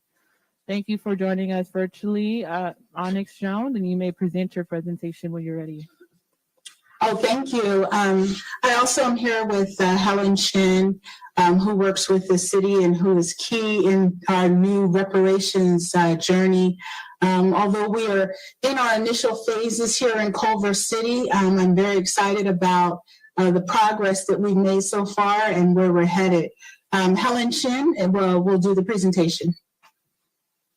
Thank you. Good afternoon, honorable members of the Reparations Task Force. I am honored to join you this afternoon to share with you the City of Culver City's plans for future reparations programs and to provide you all with an overview of the city's journey toward repair. Next slide. Next slide. Incorporated in 1917, Culver City is 5.14 square miles with a population of about 40,000 people. The city is surrounded by the city of Los Angeles and unincorporated Los Angeles County. Culver City is home to Sony Studios, Amazon, HBO, Apple, and other tech offices, enjoys a vibrant downtown of galleries and shops, and is known as a culinary destination. And the city was also founded as a sundown town by Harry Culver, a real estate developer who aspired to build a model white little city, and building into his city plans proper restrictions and supplemental deed restrictions to prevent incompatible ownership occupancy. The KKK and other white nationalist groups established themselves and held meetings in Culver City. The aftermath of these policy decisions are still evident today when we look at homeownership rates among Black and Brown people. Next slide. Next slide, please.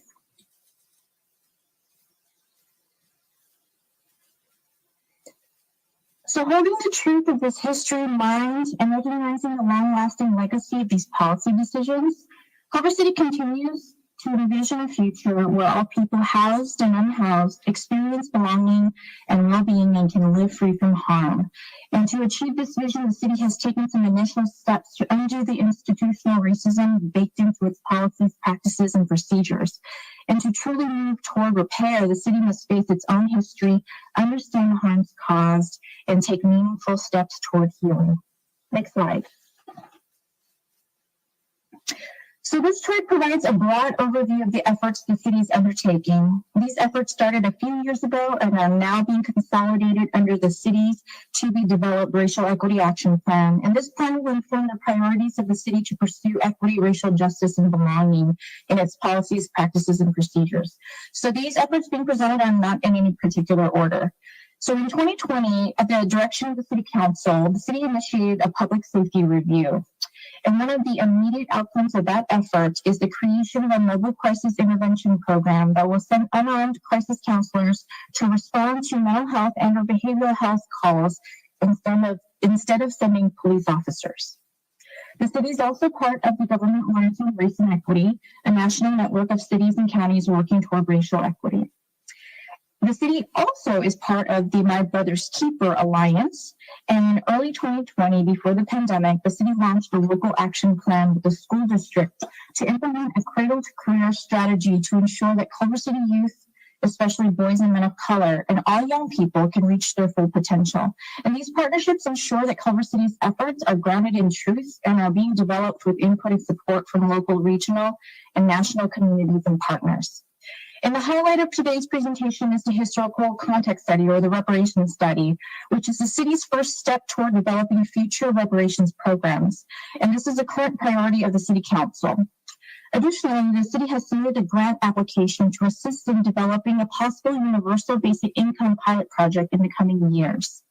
And lastly, in summer 2020, the city formed the Equity and Human Relations Advisory Committee. This is an advisory body to the city council or to the city manager and is formed to recommend programs, policies, and activities that promote positive human relations and equitable outcomes and opportunities in all aspects of community life. Next slide. In June 2021, the City Council voted 3-2 to adopt a resolution acknowledging the racial history of Culver City. This resolution includes in its recitals that the city commits to developing and enforcing policies to make amends for the past, including creating a system of reparations designed to narrow the racial and income housing gap in the city. This set into motion the next steps, including a presentation to the City Council in August 2020 on how to go about developing reparations programs, including a presentation and visit from the task force owned Camila Moore. In September 2022, the Council voted unanimously to authorize the preparation of an RFP to conduct a historical context study. The city arrived at the historical context study after researching how other cities and jurisdictions launched their efforts. We anticipate starting the process of research and data collection in January 2023. Next slide. The historical context study is different from a historical context statement. While a historical context statement is often used for historic preservation, for evaluating property, for historic significance, a historical context study will identify the indigenous peoples and communities of color in Culver City, the history of racially and discriminatory practices that contribute to the shifts of Culver City's population over time, and provide analysis for how these policies have shaped the city's current landscape and the experience of its inhabitants. The outcomes of this will inform future reparations programs for Culver City. Next slide. The study will include several components, including stakeholder engagement, public presentations, primary and secondary source research, and preparation of the study and any reports. And we will have more to share in 2023. Next slide. And while conducting a study will be easy, implementing actual reparations programs is another effort entirely. Given the tenor of politics, the harassment and threats directed at government officials, the polarization and the proliferation of misinformation, to successfully see through reparations programs, the city will have to continue to endeavor centering our most vulnerable communities, creating systems of care and support, and practicing and envisioning a future where all people thrive, experience well-being, and are free from harm. And the city will also continue to collaborate with community partners and regional, statewide, and national agencies doing similar work. Next slide. And thank you all for your time and attention. Thank you so much, City of Culver City. We just heard from Helen Chin, who is the equity analyst for the City of Culver City. Again, Helen Chin, she, her, is a first-generation daughter of Burmese-born immigrant parents of Chinese descent. Again, she currently serves as an equity analyst for the City of Culver City, and has previously served as the assistant to the city manager on homelessness. She is a member of the Government Alliance on Race and Equity National Steering Committee, supporting a national network of jurisdictions working to achieve racial equity. In 2021, she was appointed to the Los Angeles County Commission on Human Relations. Thank you again, Onyx Jones, Helen Chin, and the City of Culver City for your presentation. We'll now turn to the City of Los Angeles. We have two representatives from the LA Reparations Advisory Commission. Our president virtually, Michael A. Lawson, is the chair of the LA Reparations Advisory Commission. Commission chair, Michael Lawson, is president and CEO of the Los Angeles Urban League and a former U.S. ambassador in the Obama administration after 3 decades as a leading international attorney. Ambassador Lawson has also served on the board of trustees of Morehouse College, Loyola Marymount University, and the Constitutional Rights Foundation. Mr. Lawson retired as a partner after 31 years with Skadden Arps, Slate, Mager and Flom LLP. During his tenure with the firm, he was appointed to the Los Angeles Airport Commission and served as its president. We'll also hear from Kanza T. Jones-Muhammad, who's the vice chair of the LA Reparations Advisory Commission. Commission Vice Chair Kanza T. Jones-Muhammad is co-chair of the Los Angeles chapter of the National Assembly of American Slavery Descendants. Ms. Jones-Muhammad was formerly an elected budget advocate in the city of Los Angeles. Without further ado, Chair Lawson and Vice Chair Jones Muhammad, you may begin your presentation when you're ready.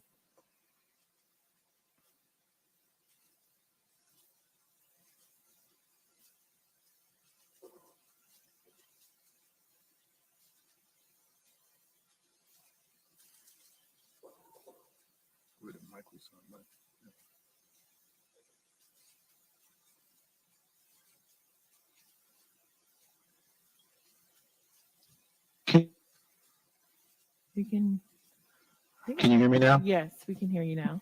Okay, thank you. My apologies for that.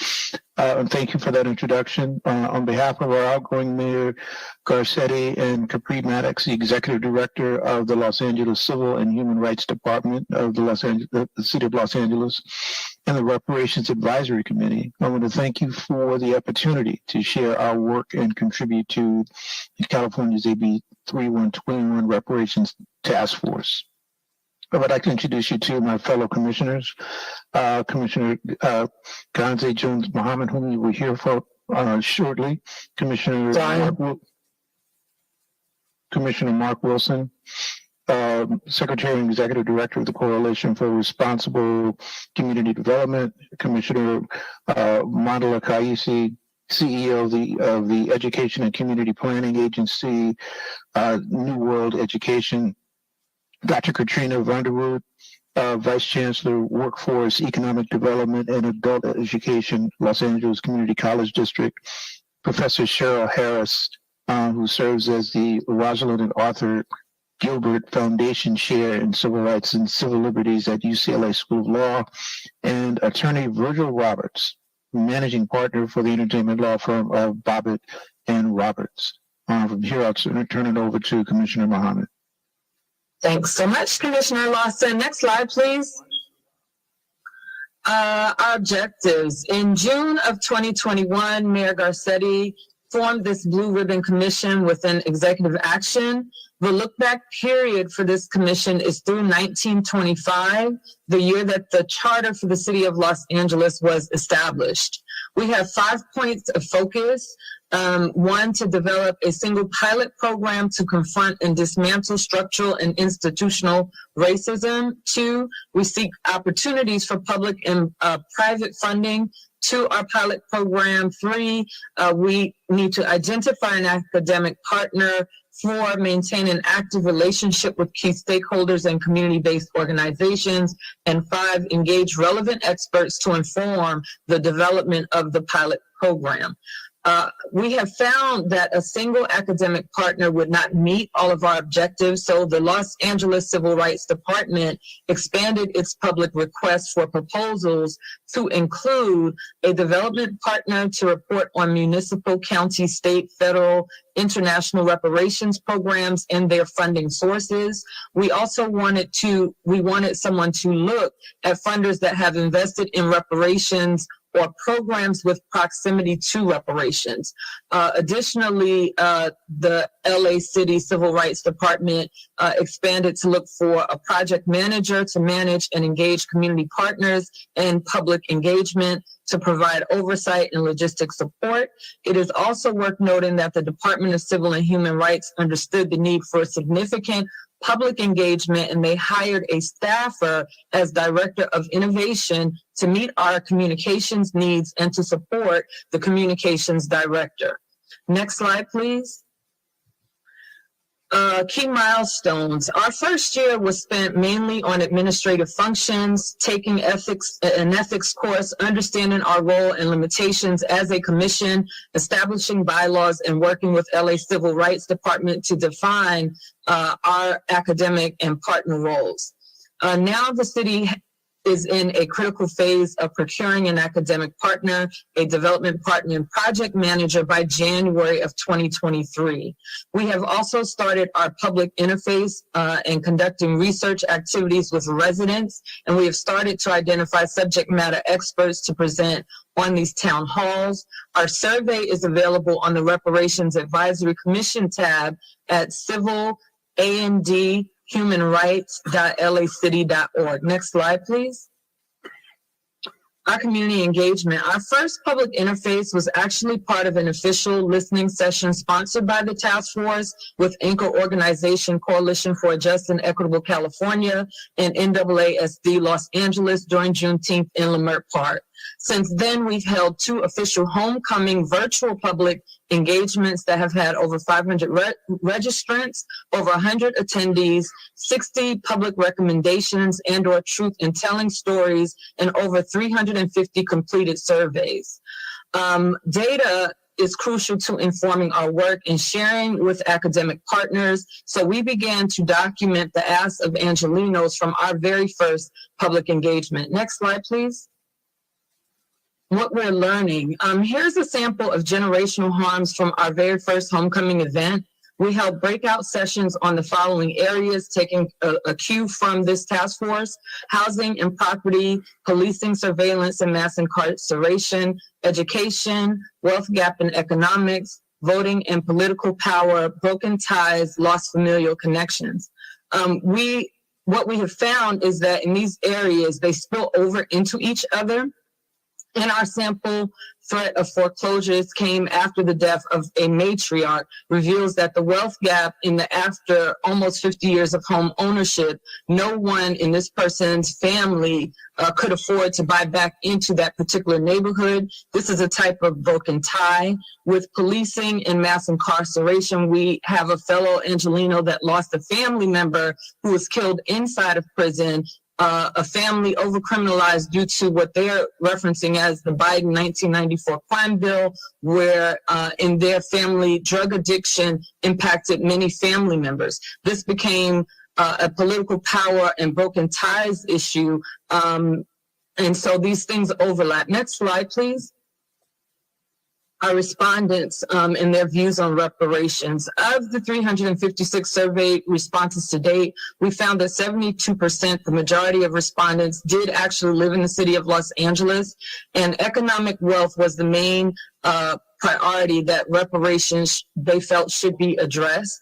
Our insight, the unincorporated areas of Los Angeles where traditional city services are provided by the County of Los Angeles, prompted us to bring Los Angeles Board of Supervisors to a roundtable. Members sent key staffers and one supervisor attended this meeting. The supervisor in attendance did not feel that the county needed a commission and believed that the state's AB 3121 task force repair is primary to any county repair. As a result, we're leaning into the Intergovernmental Department of the City of Los Angeles to keep the Board of Supervisors abreast of our work. Next slide, please. A minute left. Okay, as we close out and you read what fellow Angelenos view as reparations, we'd like to leave a final thought. Our commission has made a commitment not only to develop a pilot program for our bylaws, we're committed to making comprehensive recommendations of the mayor of Los Angeles, specifically Karen Bass, on policy that the city can implement to bring equity and justice to a community that has endured much. Michael Lawson. Next slide. I want to thank Mayor Garcetti for entrusting us with this honorable task, and we expect that our new mayor, Karen Bass, will support this task as well. We can be reached at via email at lacr-reparations@lacity.org. Thank you. Excellent. Thank you so much, Chair Michael A. Lawson and Vice Chair Constantine Jones-Muhammad and the City of Los Angeles for representing today. Our last witness will be D'Artagnan Scorza, fellow UCLA Bruin, representing County of Los Angeles. Dr. D'Artagnan Scorza is the inaugural Executive Director of Racial Equity for Los Angeles County, overseeing the Anti-Racism, Diversity, and Inclusion Initiative and working to expand the county's work on anti-racism, equity, and inclusion. The Inglewood native is also a lecturer at UCLA Fielding School of Public Health. He works with students to dig into how community organizations target health problems and change health policy. Without further ado, Dr. Scorza, you may begin your presentation when you're ready. Thank you so much. And it's such an incredible pleasure to be here with you all. Madam Chair, members of the task force. Such great work that you're doing, and just an honor to have an opportunity to speak with you today. Next slide. I'm going to briefly talk about LA County's commitment to racial equity and the work that we're doing here locally. And as you just heard from our colleagues in the city of LA, there have certainly been conversations here about the work that we're doing with regards to racial equity and how that, I believe, can inform the broader efforts of the task force. Next slide. So in July of 2020, after the Board of Supervisors passed a motion, next slide, please. After the Board of Supervisors passed a motion directing the creation of the Anti-Racism, Diversity, and Inclusion Initiative here in LA County, I was honored to be brought on board to help lead this work here in LA County in order to drive the elimination of structural racism and bias in and throughout the region.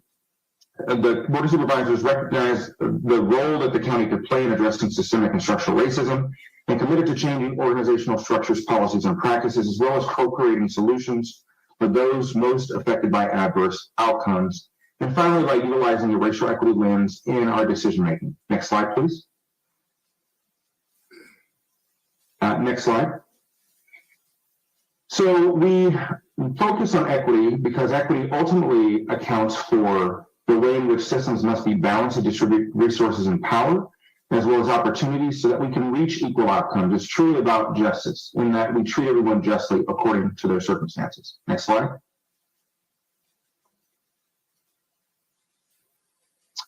The county's focus is on being anti-racist, and for us, that's actively identifying and eliminating racism by changing organizational structures and policies. It's about being proactive and fundamentally altering the way in which we do business so that the life outcomes that people experience here in LA County can be improved, because at the end of the day, for us, it's ultimately about the impacts of our decisions upon people's lives and the ways in which we can improve the experiences and the outcomes people experience. Next slide. Our vision for racial equity is to ensure that all members here in LA County, all residents, are healthy, experience justice, and thrive. And our mission is to make sure that, again, we end structural racism and its consequences. Next slide. So the board adopted a focus on Bruce's Beach, which some of you may be aware of, but was a historic effort for LA County to return land that was illegally taken from Charles and Willa Bruce back in the early 20th century. Next slide.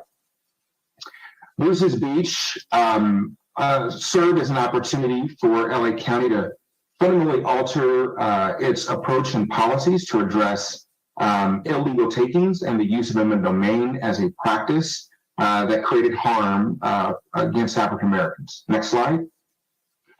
Charles and Willa Bruce purchased 2 lots of land along the strand of Manhattan Beach.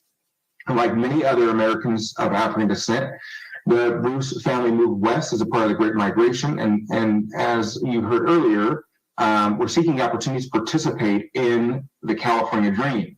Shortly after purchasing their land, Charles and Willa turned their location into a seaside resort called Bruce's Lodge, and they welcomed black beachgoers from all over LA County and beyond, and it colloquially became known as Bruce's Beach. And as it gained popularity and attracted black beachgoers, many white residents of the surrounding predominantly white community reacted with violence, hostility, and racism. Next slide. In 1924, prompted by a petition from local white real estate agents and other citizens, the Manhattan Beach City Council voted to condemn the Bruce's resort site and the surrounding land through eminent domain in order to build a park. And it's well documented that the reason behind the eminent domain process was racially motivated, with the intention to bring an end to a successful black business and to thwart other African Americans from settling in or developing businesses in Manhattan Beach. The city also passed ordinances prohibiting dressing or undressing in vehicles on the streets, public park places, and tents, and they created a series of parking restrictions to harass and prohibit African Americans from visiting the shoreline. Next slide. Here's a map of Bruce's Beach. As you can see to the very left, the parcels that are 8 and 9 next to the where you see it noted as the Strand is where Charles and Willa Bruce own their property. But there are other African Americans in the neighborhood where you can see to the very right, Mr. Sanders and others whose property were taken as well. Next slide. Now, the focus on Bruce's Beach was important because it meant that we had a responsibility to redress and remedy harms. Next slide. And in fighting for a change in Bruce's Beach, I want to thank Senator Steve Bradford for his leadership and his sponsorship of state legislation that helped to ensure that LA County was able to right this wrong, really focusing on addressing the legacy of intentional structuring of opportunity and addressing the ways in which both Bruce's Beach, but these types of policies, the use of eminent domain and others, have created unfair disadvantages for Black folk in our communities. Next slide. Legislatively, the state of California found that racial discrimination has prevented entire communities from achieving their full potential, and that ultimately the state has a responsibility, and our governments, our local governments, have a responsibility to repair that harm. Next slide. Furthermore, SB 796 found that fraudulent appropriation of land from private persons is against the public interest and denies individuals and communities the right to enjoyment of their own property as well as control of that property. Next slide. And that government has a responsibility to maintain equal protection under the law to ensure that no one is discriminated on the basis of their race. Next slide. And then ultimately, our states and local governments have the role and responsibility to prohibit and eliminate racial discrimination in all of their forms and guarantee an inherent right to housing. Next slide.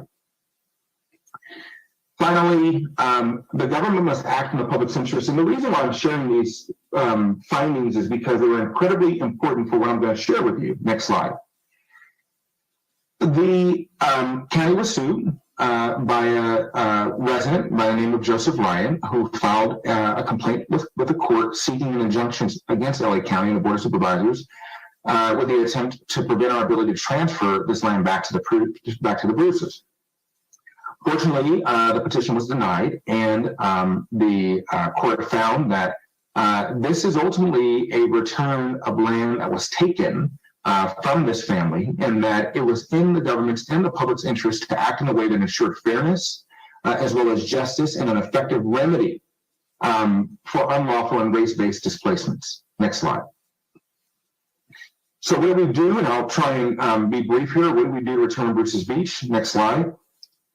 We identified who the family members were, who the descendants were. We identified the conditions under which the property was taken. We noted the conditions under which the property was passed to the state of California and eventually transferred to LA County to identify our interest and ability in transferring that land back. Next slide. We set land transfer goals with the intention to restore the Bruce's opportunity to benefit from previously owned land. And in doing so, we were able to right a historic wrong and address generational inequality and anti-Black racism by turning the land to the legal heirs of the family. Next slide. Now, my office, in partnership with County Council, worked incredibly hard to develop a process to ensure that this land could be returned. Next slide.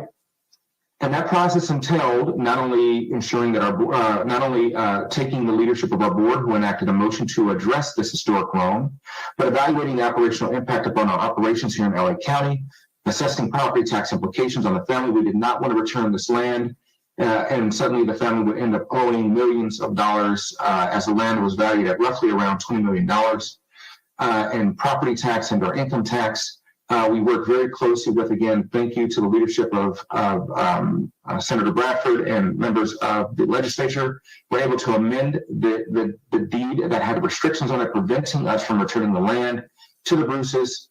We had to determine the legal heirs and went through an extensive legal heir examination process where we looked not only at probate records and records from around the country, but we were able to advance an analysis and provide really the genealogical records for well over 117 claimants who reached out to the county. And then we conducted a land assessment, meaning we appraised the property, generated title reports, et cetera, worked with and evaluated our local coastal program to determine uses and limitations in order to return that land. The due diligence we engaged in ensured that we were able to address legal heirship issues and manage a transparent and thorough process to verify those heirs, as well as ensure that any claimants would have a right to petition LA County. Next slide. Through the enactment of the board motion and the amendment of the deed, again, we were able to, with the signing of the governor's of the bill sponsored by Senator Bradford, we were able to authorize the returning of the property to the family and move towards repair. I'm going to try and go ahead and move quickly so we can get through to the very end. Next slide. We conducted a land assessment and evaluated our operational impact. Next slide. As I mentioned, assessed the property tax implication to determine legal errors. Next slide. And provided an option to transfer that land to the Bruces, as well as provided an option for the county to immediately repurchase that land at a price not to exceed $20 million. That lease agreement allows the Bruce family to realize the generational wealth previously denied to them and allowed us to maintain our operations, our lifeguard operations for the foreseeable future without interruption. Next slide. And fortunately, we were able to return the deed to the family in this historic moment and complete this process with the family. Next and final slide. If you have any questions and would like to learn more about the story and the journey it took to return this land, I invite you to use these QR codes or visit the Anti-Racism, Diversity, and Inclusion's Bruce's Beach website, where we detail the steps taken to return this land. But we offer this as an example of not only what local government can do to repair harms, but to ensure that that we know that there are very concrete and solid steps we can take to address and to remedy legal actions that may have harmed African Americans in the past. Next and final slide. If there are any questions, please do feel free to reach out to us. And with that, I turn it back over to you, Madam Chair. Thank you so much, D'Artagnan Scorza, for that incredible presentation. Thank you. So now we will turn to the task force in the event that there are any general comments or pointed questions to any of the witnesses today. Vice Chair Brown, you're recognized. Madam Chair, and members of the task force, ladies and gentlemen, we have had some very fine presentations, and we should applaud all of the presenters. There are two things I want to say. Number one, as the book of Isaiah says, come let us reason together. Reason together. What do we need to reason on?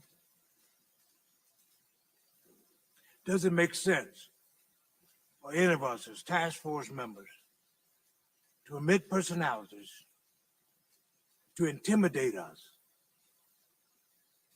by suggesting that we should not be focused on being intentional about the rightness of our specifically calling for reparations for Black people and Black people only? If the house is on fire,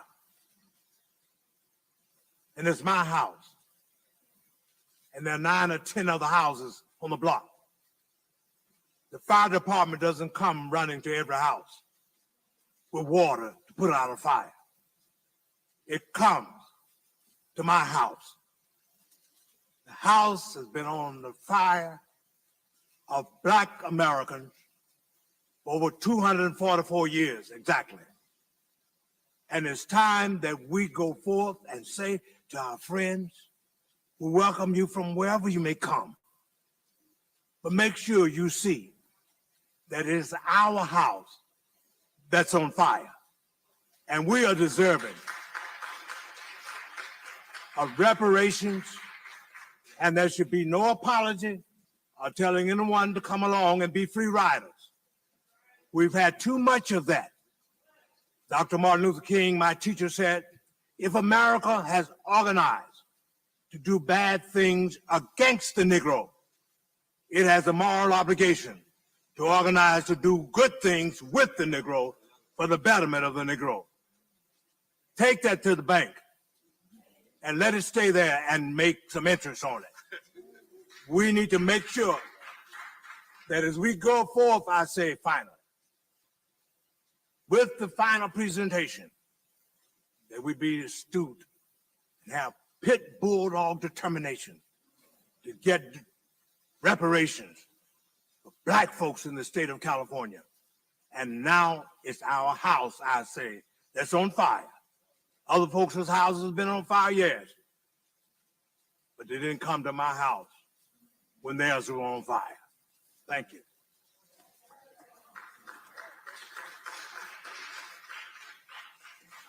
Excellent. Thank you so much. And this is not the end of the conversation. We are inviting local municipal leaders to our next hearing in January, particularly folks from Palm Springs and Sacramento. And we love to invite you all back if time permits.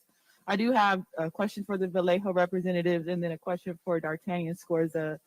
I just wanted to allow you all space to, I know you in doing this work, going into the community, maybe reiterating for us some of the things that the community members are saying they want or need in terms of reparations. Because in terms of international law, it's not as sufficient for me and my 8 other esteemed colleagues to do this work, which we're honored and proud to do. We have to do this alongside the community. And under international law, it's the victim group that really decides and determines what repair looks like to them. So I was really inspired by your presentation in the way that you center the folks in Vallejo. And so if you could just reiterate some of the things on their mind in terms of what they need in the form of reparations. And then my question for D'Artagnan Scorza, you mentioned it in your presentation. I kind of consider what happened in Manhattan Beach kind of like a hyper lineage kind of repair in which, you didn't return the land of Bruce Beach to any Black person in the state of California. You really did your due diligence to find the legal heirs. I think that you all partnered with a particular law firm. And so if you can go into a little bit more detail around that, I think that could help to inform kind of the work that we're doing as well. So first I'll go to Vallejo. Thank you, Chair Moore, for recognition. So in terms of international law, we have people speaking. Thank you again to an amazing anchor organization, CJEC and ARC. At our August town hall, we heard again just calls for the guarantee of non-repetition. Police violence has been our main rallying call, police oversight, and we've been working with impacted family members to help them also again allow for the city of Vallejo to create policies that again will allow for the use of force to be better managed, for again Black men to not be killed by the Vallejo Police Department. Not one single officer has been charged. And so this has been the rallying call for the whole community for over 10 years. Ms. Patrice was the initial person to call for police oversight back in 2013. And so that is the main call. But in terms of political disenfranchisement, we heard from Black elders in the community who were exposing to us how, for example, Six Flags Discovery Kingdom in North Vallejo, how that was developed without the consent of Black community groups, particularly the Home Seeker Improvement Association, which was a long-standing advocacy organization. Their Secretary of State filing papers go back to the 1920s in Vallejo. Groups like this were not consulted by the city of Vallejo.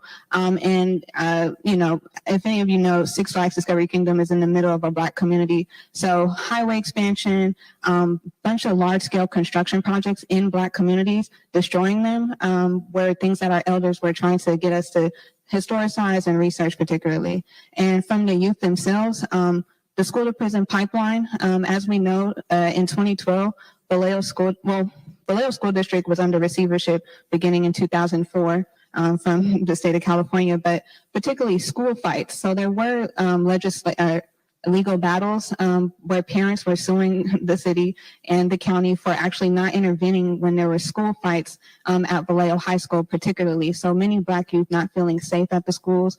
Children have been murdered at the schools in Vallejo and not really having adequate safety or resources to address it. Do you want to add anything? But yeah, you can look at our testimony in our town hall. ETM Media Group live streamed it, and just so much powerful testimony.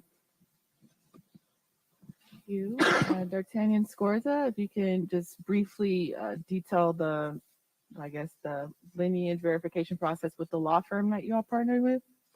Yes, absolutely. Thank you, Madam Chair. Happy to share with you all. I sort of went through it pretty quickly, but we here in LA County went through an extensive process to examine and determine legal errors, and that included quite a few steps in terms of the due diligence we need to engage in. So we did retain outside counsel to advise the county on legal heirship issues. As well, we procured services from the American Research Bureau, which was a forensic genealogy company, to research the Booth family history and vet information provided by claimants.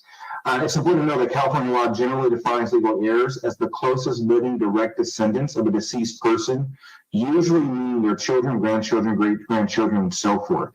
We partnered with Hinojosa and Ferrer as well to work with us to help ensure that the process was transparent, that it was fair. We wanted to make sure that we use a third-party legal firm to do that vetting so that when the county made its determination, it was done with the partnership of a legal firm who gave us advice that allowed us to take action. We also launched a website and a social media campaign to notify potential legal heirs of the opportunity and process to substantiate their claims. We did receive over 138 inquiries from potential claimants, and the claimants who participated in the county legal heir determination process were notified of the county's determination and were given an opportunity to provide additional evidence in support of their claim if they believe the county's determination was incorrect. So one of the reasons why it took us much longer to transfer the land was because we went through this process. We wanted to make sure that we left no stone unturned, that we did our due diligence. We did not choose to go through probate courts, which was another option. Instead, we conducted this legal verification process, this legal heir process. Again, the other, I think, piece that's also very important is in how we were able to examine the value of the land, right? So if we're thinking about the type of value that was due to the family, and this informed whether or not we were going to do like a public benefit program, whether or not it was going to, again, be land that was turned directly to the family, because as I mentioned earlier, many of the it wasn't just the Bruces that were harmed. Black folk in general were harmed in LA County, right? It was one of two locations that where Black people at the time could go to access the beach. And the next nearest location was either the Inkwell in Santa Monica, and that had its own issues, and then eventually San Diego. So what could have been a 10 or 20 minute drive to the beach turns into a 6-hour day-long trip or an overnight weekend trip just to get to the beach here in LA County. And not to mention, Manhattan Beach was also redlined as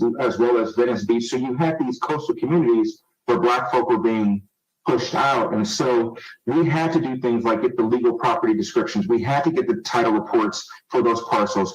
We had to estimate the cost of those parcels, conduct an economic analysis, review the city's coastal program, work with our Department of Beaches and Harbors to identify potential revenue sources depending on where those parcels were located, because we had parking issues in the city. So it wasn't and address and identify land and zoning restrictions to determine if there were land covenants on the land itself. So all of that work combined meant that we needed to thoroughly and effectively evaluate these factors so that we would withstand any legal challenge to our to any actions that we had taken or any actions that the Board of Supervisors approved. Thank you so much, D'Artagnan Scorza, for that.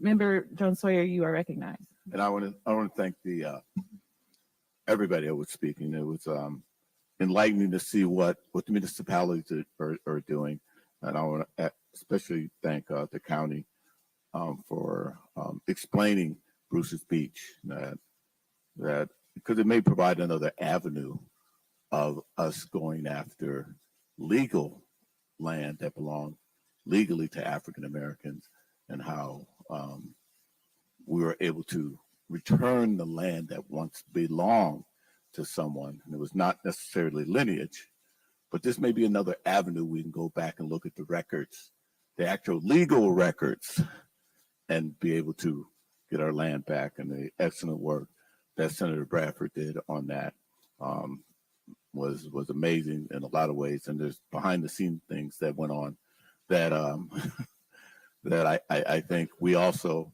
need to clarify and make known to this task force, so that as we do pursue that, that legal means of getting reparations, that we fully do it in a way that is very successful.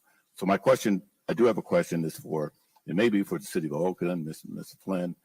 She talked about looking at the existing resources that your city has. And I worked for the city of LA for 25 years. So I know we have an immense amount of resources. The state of California has an immense amount of resources that we could bring to bear for reparations. I always say it's not only a check, it's more than a check that we're deserving of. And so I want to make sure we don't leave that money on the table, and that whatever numbers have been bandied about, that may be the floor. We need to be looking at the ceiling, and we shouldn't shortchange ourselves about what we should do. So when you talk about resources, you look at our communities, we don't have swimming pools. We don't have a whole lot of trees. We don't have the infrastructure of parks and stores. We have food deserts and all of that.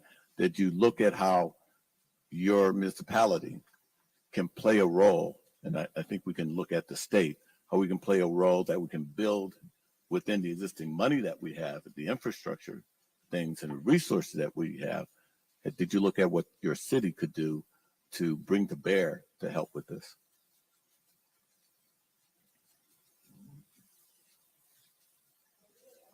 Starting to organize ourselves around the principles of what is fair and just with the resources we have.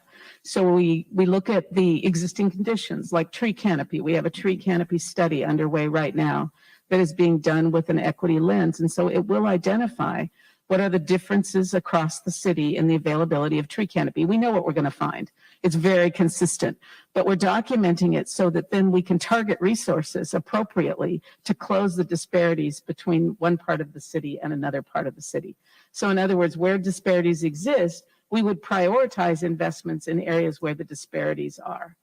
So we are learning to do that piece by piece across city operations, where we can plan to use our monies differently. Now, here's the problem. The city of Oakland, being a majority people of color city, is a low resource city. We're a very low resource city because of our population. So we never have enough money to fix all the tree canopy anywhere. But there's been a history of deciding where to invest that wasn't necessarily based on where the greatest need was. So we're working to pivot around that and say we want to center with the communities who have been historically disinvested, whether it's about tree canopy or roadway conditions. We have an equity-driven paving plan now, because none of the paving in Oakland is great. Right. But it is way, way worse in some parts of Oakland than in others. So we documented what were those conditions, and then we used a different methodology to decide which roads were going to be closer to the front of the line. And so it's an ongoing process to keep looking at all of those decisions that we make about how we deploy our resources and how might we, through a data-driven approach, deploy them differently. And this is also a matter of political will and building that political will and educating the entire community on why this is important to the whole city of Oakland, that we put the city on a more just and fair trajectory so that we can have a greater chance at creating opportunity where opportunity has been withheld. And that's a long-term process, and it's going to be incremental when you're working with just existing resources, because we're already in a deficit just overall. We don't ever have enough to do all the things that need to be done. So that is why the idea of thinking about how can we create change at the higher levels where more of the money and decisions about larger pots of money are being made, so that more of it gets down to those communities in the city of Oakland or in Los Angeles or wherever they might be in the state of California, and those disparities might be closed more quickly. And when those disparities get closed, those communities become higher opportunity communities. higher opportunity to be safe, higher opportunity to be healthy, higher opportunity to imagine a different future for yourself and your family. So this is all interconnected. The work that we're doing is a good foundation, but it is far from sufficient. And I would love to find out what matrix you use, because when I drive around in LA, when you go to a wealthier, whiter community, they seem to always be doing construction projects. They always be doing street paving. They always are planting trees. Yeah. But when you come to our neighborhoods, there's nothing. That's So- social power, right? Yeah. That's social power in action. And we acknowledge that social power is not equally distributed. And so the city has to step in. Where social power is not creating equitable outcomes, that is government's responsibility to find a way to make things more equitable, especially since government had such a large role in creating the segregation and the policies that created these conditions in the first place. So we're fulfilling as much as we can our obligation to undo ways in which the city has not performed well in the past. And we don't see that as being not our responsibility. It's 100% our responsibility. We're up to bat. I like sports analogy, and we're up to bat. It's our turn. You know, the team may be doing poorly, but when you're up to bat, it's your turn to change that. And so we're the ones that are here now. We've inherited this legacy, and we must do what we can with what we've got, and more if we can find it, to close those disparities over time. Thank you. Last comments or questions to the witnesses? Thank you all so much for the work that you all are doing, for coming to present to us, those who are here in person and virtually. Again, this is not the end of this conversation. This will be a continued conversation. So thank you all so much again. All right, so it's now 4:07 and we are behind. I'll consult with the task force. Do you all want to take a break now or go to the next item on the agenda and take a break after that?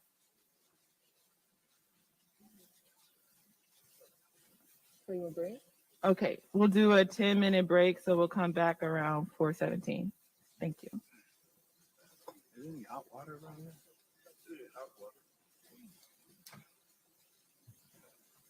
The way it currently stands, forced labor, slavery takes precedence over rehabilitation and public safety. Oh, by the way, while the Biden administration gives reparations to everyone but free people, look at the billions he has run over to Ukraine. We don't have black grocery stores because if you think about it now, just to get in that supply chain, it's almost unheard of. They don't want the truth to get out. Okay? I don't want to know what my family did or what all these people did and all this stuff like that. Okay? You read that 500-page report.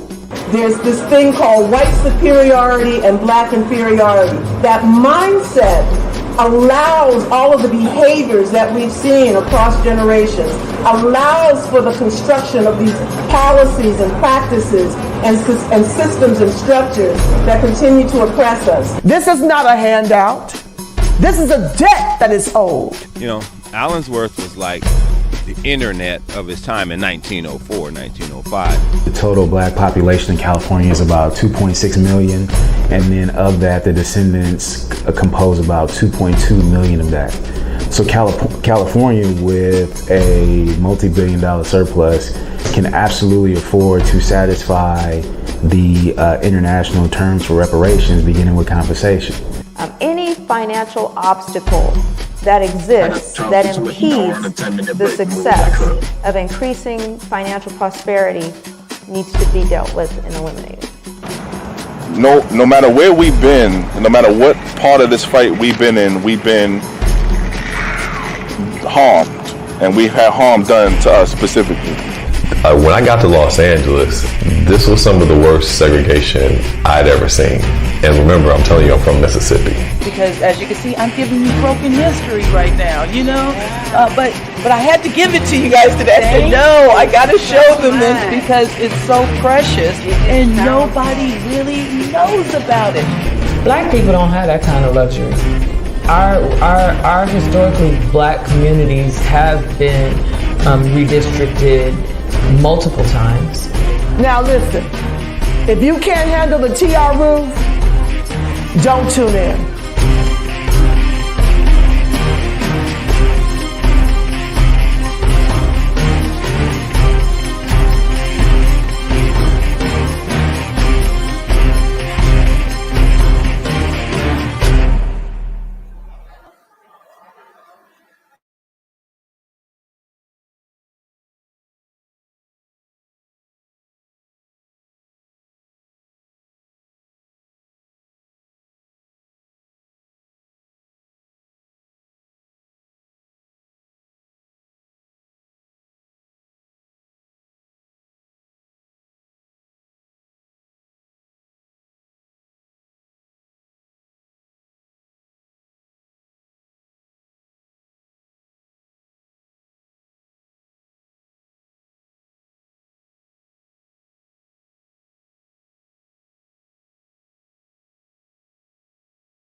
All right, so I have just learned we have a hard cutoff time at 5:45.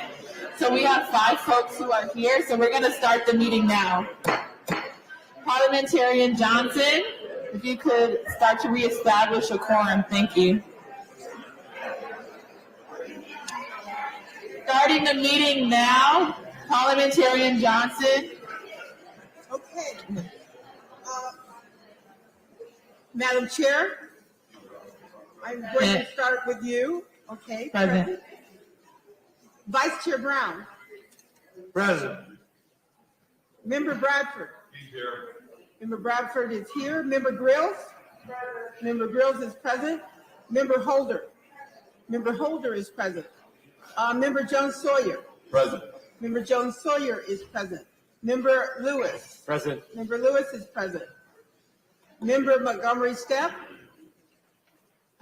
Member Montgomery Stepp is absent.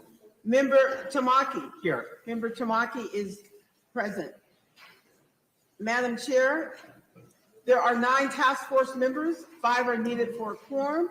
There are 8 present. We have a quorum reestablished. Thank you. Now that a quorum has been reestablished, we'll turn to the second or third to last item on our agenda.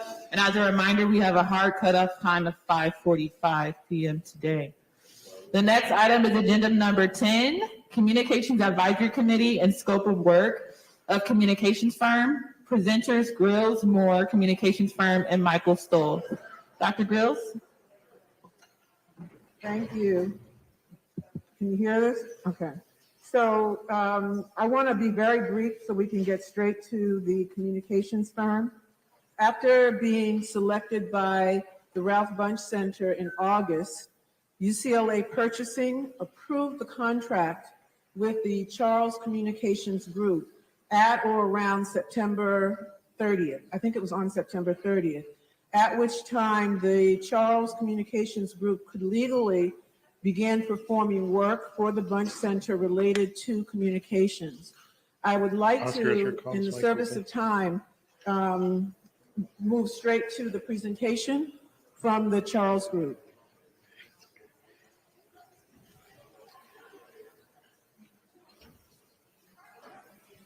Are they ready? Okay.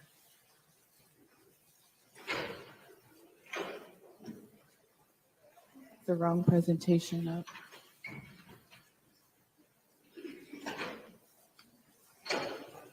Hey, that's not my presentation, just so you know.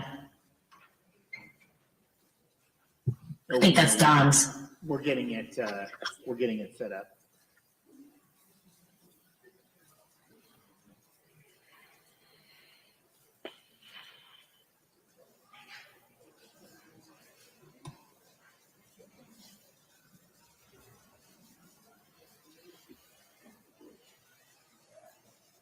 I'm here. I'm here. Can you hear me? We can hear you. You haven't gotten your stuff up yet. We can hear and see you, but we're putting up we had back-to-back presentations with the same name, so. You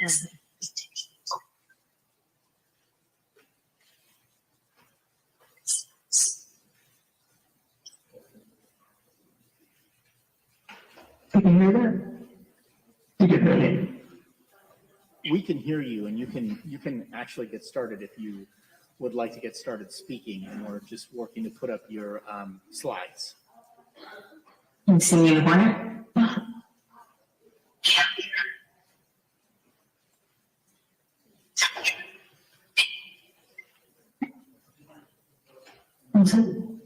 It was big loudly.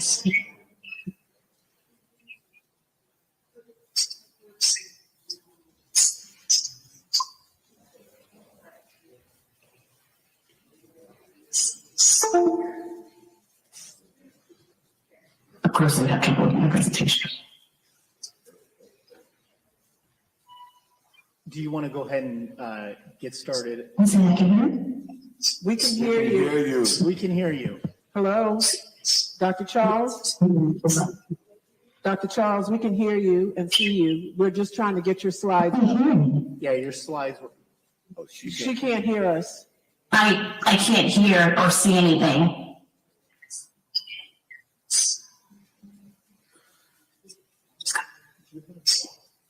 Hello?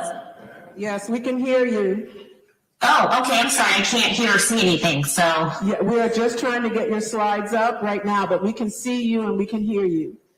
Okay, I mean, I can start. Would you guys like me to start since we are crunched for time? Yes, please. Thank you. Okay, you're welcome. Good afternoon, everyone. My name is Dr. Shauna Charles, and I am a principal at the Charles Communication Group.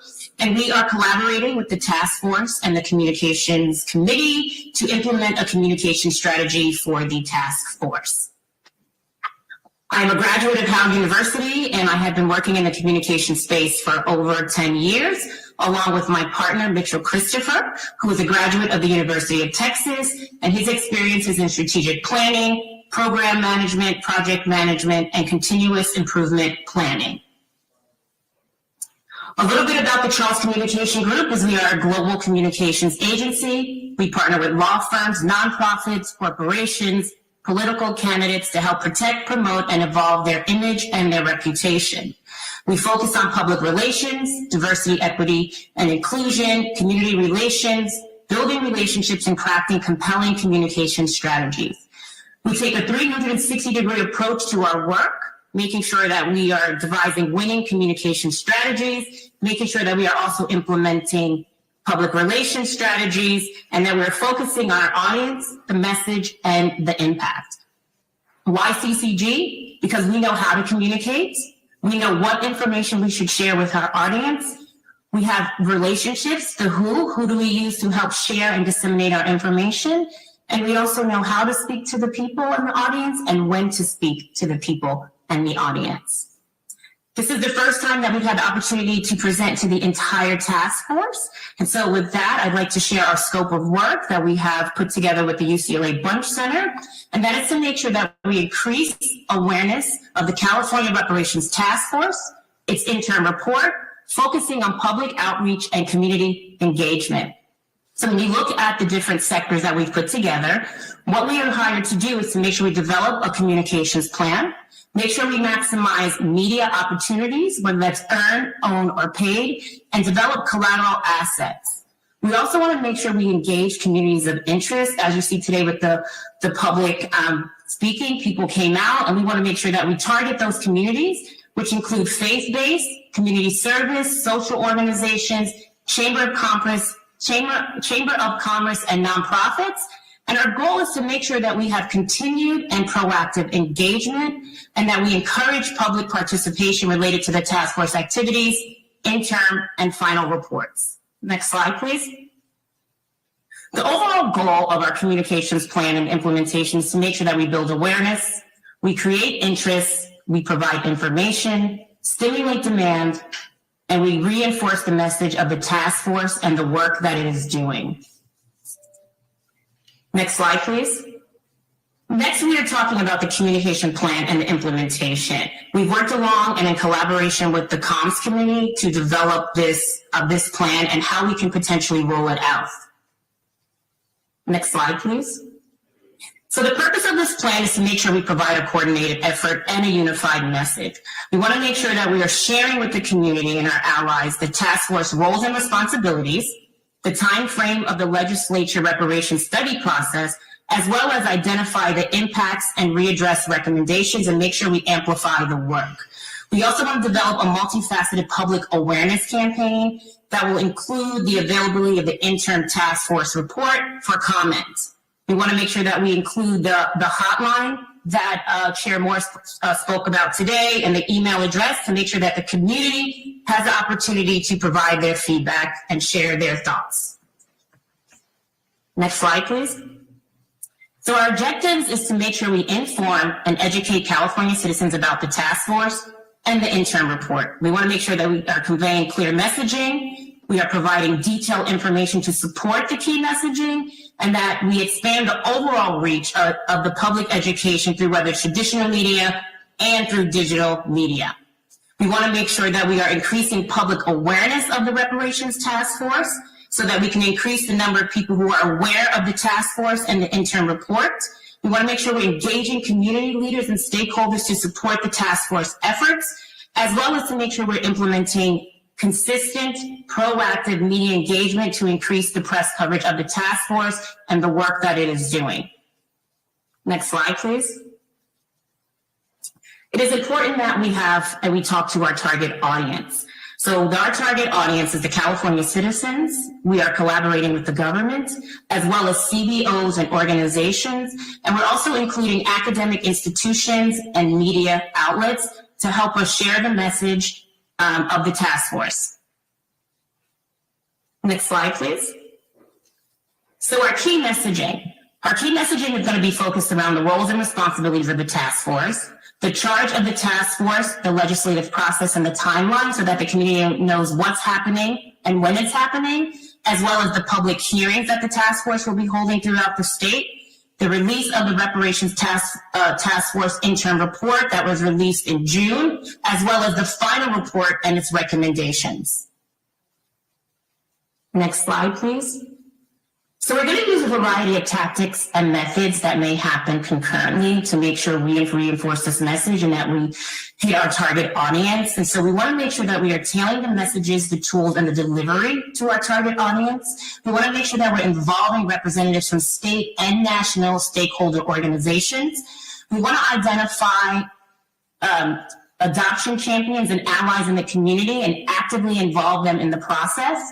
We want to engage advocates to help influence policy, as well as educate the stakeholders so that they can discuss the interim report, as well as participate in the remaining task force hearings to assist with the recommendations that are being crafted and to help share the message to their community and to the people that they serve, as well as we will be consulting with the Department of Justice and others as needed.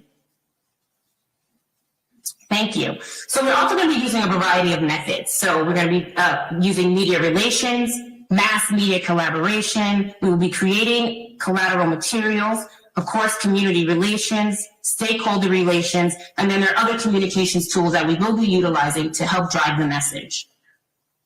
When we talk about media relations, we want to make sure we're increasing the public awareness across the target market and to make sure that we have the task force main messages on the top of their minds. We will use press releases and media alerts when appropriate.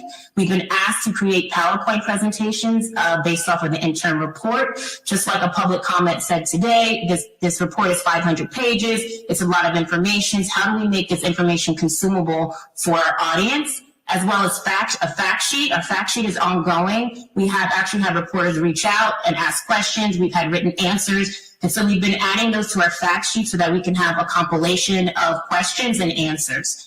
And as well as providing talking points for the task force when they will be maximizing the media interviews and opportunities. Next slide, please.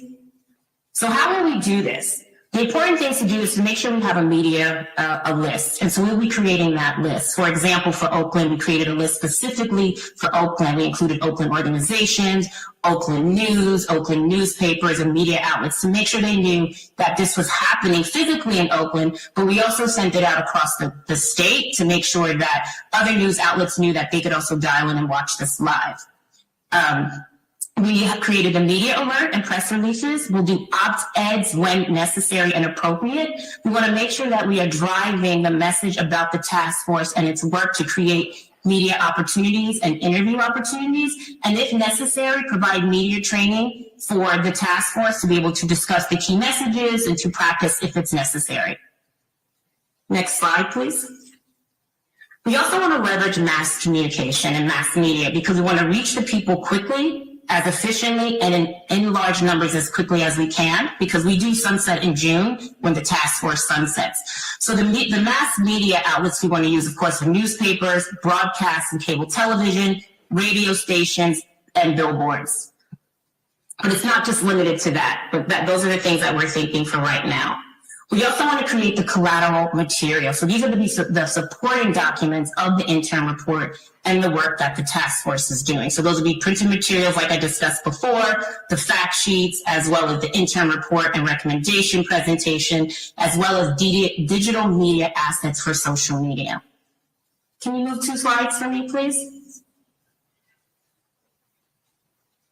Oh, maybe I asked for community. I'm sorry. So, community relations. So as a part of our plan, is important to involve the community and the CBOs in the community and throughout the state. So we want to make sure that we're building partnerships with the CBOs to help us share the information and to share the work of the task force, and make sure that we are supporting any events that the task force are having, and especially the public hearings. Next, please. So there's a lot of stakeholders in the reparations that's going on. There's a lot of people who are involved and feel committed to this work. And so we want to make sure that we are building strong and productive relationships with stakeholders to make sure that they understand our message, they understand the work, and they can share that information out. So we're encouraging task force members to leverage their relationships with stakeholders, and we'll also be pursuing relationships to influence political leaders and community opinion leaders. It's important that we diversify our message, as well as we're building a stakeholders list to make sure we keep the communication flowing down and cascaded down, as well as we want to provide the stakeholders with tools to help communicate the relevant messages about the task force, but to also have a unified message so that we're all saying the same thing, and we are all saying the same thing to the audiences that we are talking to. We want to make sure that we encourage stakeholders to be knowledgeable of the work that the task force is doing so that they can talk to the work. Next, please. So other tools that we will be using is the website. So DOJ's website will be the primary website for the task force, and the UCLA Bunch Center will also be used to share content. In regards to social media, we will be creating a social media campaign and social media assets to create a repository that the task force can use to share on their personal social medias, as well as distribution lists. Who are we targeting? Like I said, for example, in Oakland, we did a targeted list of Oakland CBOs as well as Oakland media so that they knew that this was happening locally, but we also want to make sure that CBOs throughout the state know also what is happening. And then we've been asked, like I said previously, to create a master PowerPoint presentation that task force members can use and key stakeholders as they go out and talk and share about the work that the task force is doing. Next, please. We want to execute our work through making sure we set communication standards. We analyze our stakeholders and communication needs because we want this to feel easy for our stakeholders. We want to provide them with the information to be able to talk about the work and to share the messaging. We also need to determine the approach about how we will communicate this information. Every approach could be a little bit different depending on what we're saying and who we're saying it to. And we wanted to identify the methods in which we will do that. Will it be social media? Will it be trying to book interviews? And as well as we want to determine a standard response to any type of triggered events or crisis management. Next slide, please. Around the media engagement, there's been some media inquiries around the task force and the task force work. So alongside the Comms Committee and DOJ, we implemented an engagement process. And that engagement process, as you can see here, will include the DOJ generally sends any media inquiries that they get to Chair Moore and Dr. Grills, and they CCG. The Comms Committee has 24 hours to get to us and let us know. If not, the decision of who to outreach to on the task force defaults to the Charles Communication Group. But one thing I want everyone to know is often these stories are very time sensitive. 24 hours can be late. But the task force has been great, and the communications committee in getting to us who we need to move forward with fulfilling the interviews. We've also created an email address especially for media, and it's cal.reparations@charlescg.com. Next slide, please. In regards to website, I know I watched the September hearing and there was some ask around website. So the task force is not authorized by statute to have an independent website.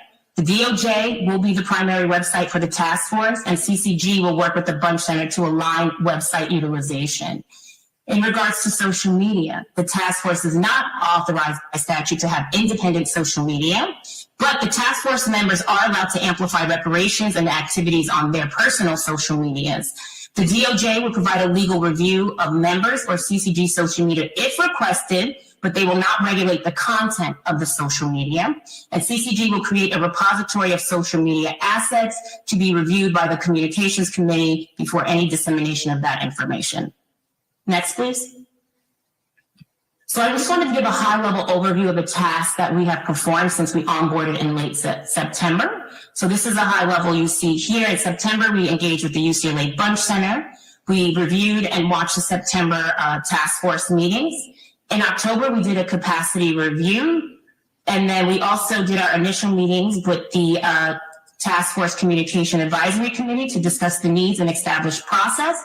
We also conducted a meeting with the California Department of Justice regarding the communications guidelines and the Bagley-King Act. We initiated our one-on-one introductory meetings with task force members. We created the media engagement process as well as the email address, and we began to identify media outlets and community organizations to engage for this particular Oakland public hearing. Next, please. In November, we developed draft documents for the Task Force Communication Advisory to review. These were foundational documents to help begin our unified messaging, and we provided them to the Comms Committee to review and to provide feedback. And that included the Comms Plan, the Task Force Introductory Letter, the Oakland Meeting Invitation Letter, the Media Alert, Task Force Role and Responsibilities, and the Fact Sheet, which will be ongoing. We conducted meetings with the Reparations Task Force Communication Advisory meeting to discuss the draft documents. We do meet twice a month with the committee. We initiate development of social media assets and collateral for members to use. And we continue to conduct our one-on-one meetings with the task force members just due to scheduling conflicts. Next, please. In December, we were able to finalize the documents and the communications plan that I'm sharing here with you today. We implemented a crisis process along with DOJ and the Communications Advisory Committee and the Office of the Governor to address news articles containing misinformation. We initiated the media outreach process for the December 14th and 15th public hearings. We initiated local community involvement for the public hearings. We conducted meetings with the President and CEO of the Baptist Ministers Conference of Los Angeles, Pastor K.W. Toulis, as well as with the President and CEO of the Southern Christian Leadership Conference of Southern California, which is Pastor William Smart. And a lot of that came from the September meeting, where Member Amos was talking about involving the religious community. And so we wanted to make sure that we did that particular outreach to help disseminate the information and to be inclusive of the work and to be inclusive of all the communities of interest. Next, please. So here is a visual timeline of the work that we are doing and that we are tracking. We do take all of our meeting notes and share all of our meeting notes with the Comms Committee and DOJ. We will be preparing a 1 to 2 page monthly summary highlight of just activities in process. Like I stated previously, we do meet bi-weekly with the Communication Advisory Committee and DOJ to discuss the task force and to provide any updates. And below you will see a high-level timeline. So you can see October, November, a little bit of December was the capacity review and task force member meetings. We began to develop the communications plan and development, as well as we began to develop key messaging and templates that we can use to make sure that we are outreaching to the community in a timely manner. The media relations, the digital asset creation, distribution, collateral, and community and stakeholder relations will be engaging until the task force sunsets. Next, please. Here is an example of some of the collateral assets that I discussed earlier. So as you can see, there's a screenshot of the DOJ website as well as the UCLA bunch. Also, the California Reparations Task Force and Assembly Bill are sample social media posts along with the Los Angeles Standard newspaper clippings. And then to the right, you see the 14th and 15th. That is the flyer that we created to highlight the public hearings today and for tomorrow. Next, please. So I just wanted to share a little bit about CCG and who we are and some of our outcomes. Next slide, please. So here's a partial list of news outlets that we have had stories placed in, that we have pitched to, that have picked us up on our stories, and that we have relationships with. And then the next slide, please. And then this slide here, I'm not going to read all of this, but this is just an idea of the work we've done and the feedback that we have received from our clients. And so I wanted to share that with the task force members as well as with the community so that they can see how we perform, as well as hear from some of our clients, our previous clients. Thank you.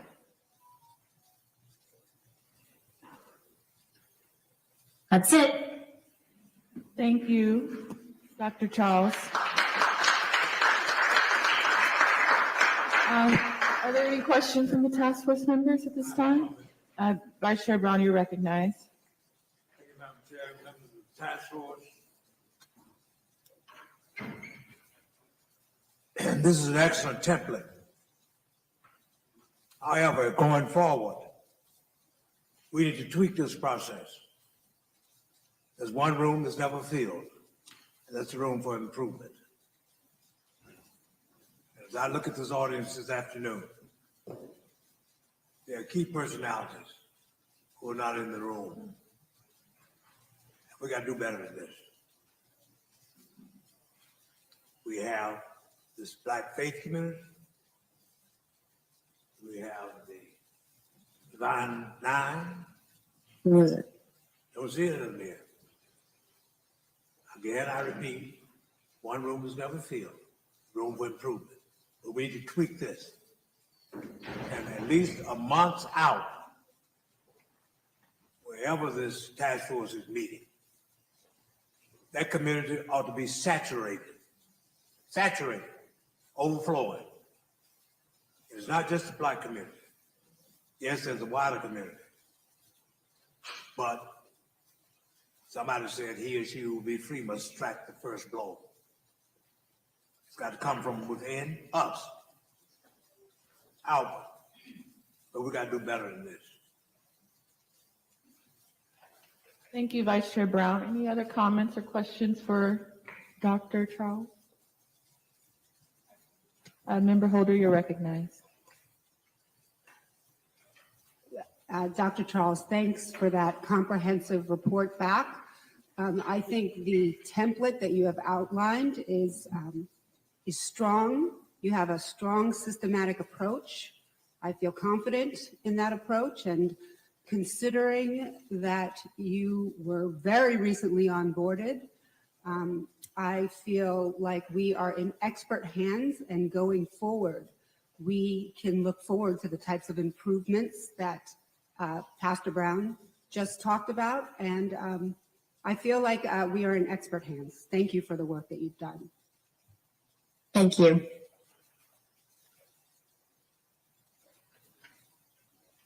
Rose, you're recognized. Thank you.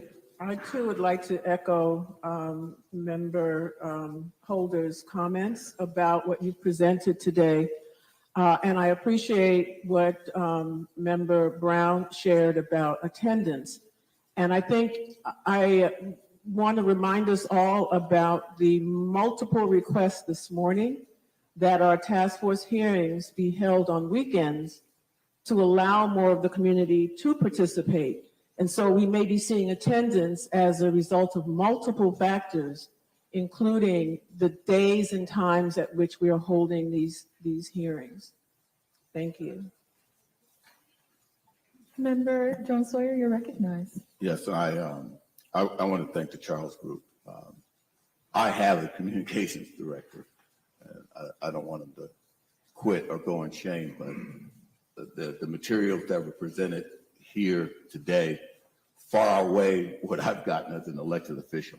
And the elected officials here are smiling now that we wish we could get this amount of detail from some of our staff as far as communications. When we had our last meeting, which ultimately spilled into the weekend, if you looked at the attendance, the number of people was quite robust. And I think we should take into consideration what has been mentioned by the public here today about meeting Fridays and Saturdays to allow people who have to work to come to the meetings. I think that will help tremendously, especially looking at the Divine Nine and others in the ministry, people who are working, that they want to be able to get here. But we've got to be a little more flexible so that they can get here. So we're not making the Charles Group job more difficult. We'll make it easier.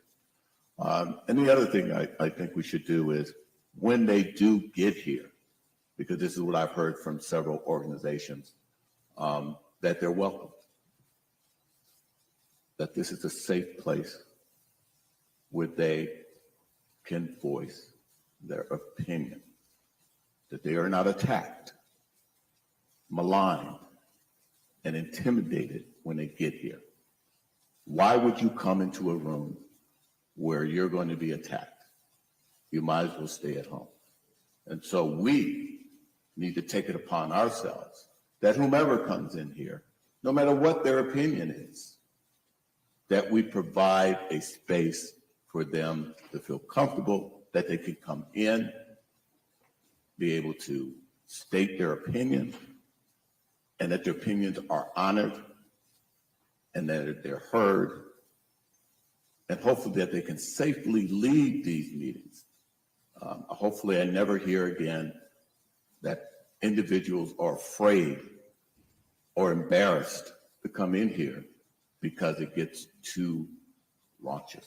We need to really professionalize this in a way as we move forward, because as we move forward, we're going to need to enlist everyone in this endeavor. And this is not a time to scare people off. It's a time to bring people in. So I think that will help tremendously in getting people to show up and to be able to lend their voices as to what they would like for us to move forward as we make and present our recommendations moving forward. Thank you. Thank you. Member Jones Sawyer, Vice Chair Brown, you're recognized.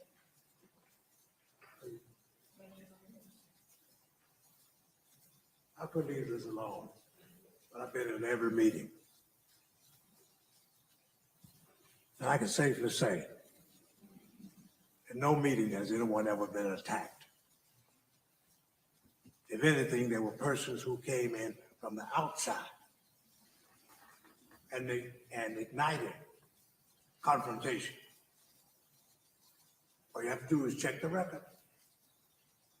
Look at the video. No one from this dais has attacked anyone. Persons have been permitted to say what they wanted to say. But in our last meeting in Los Angeles, there was one young man, I'll be very specific, who had to be escorted out of the meeting. But never has anyone from this dais attacked anyone. Thank you, Vice Chair Brown, for those comments. Any other comments regarding just point of clarification. Yeah, sure. Member Jones Sawyer, I you're was recognized. not mentioning this task force, DOJ, or anyone attacking anyone. Let's make that very clear. We've been very professional in our dealings with one another. And I believe we will continue to be very professional with one another. So I don't want to be misled that I wasn't saying that we did it. That's not what I'm saying. And I agree with Reverend Brown that what's going on outside is the problem.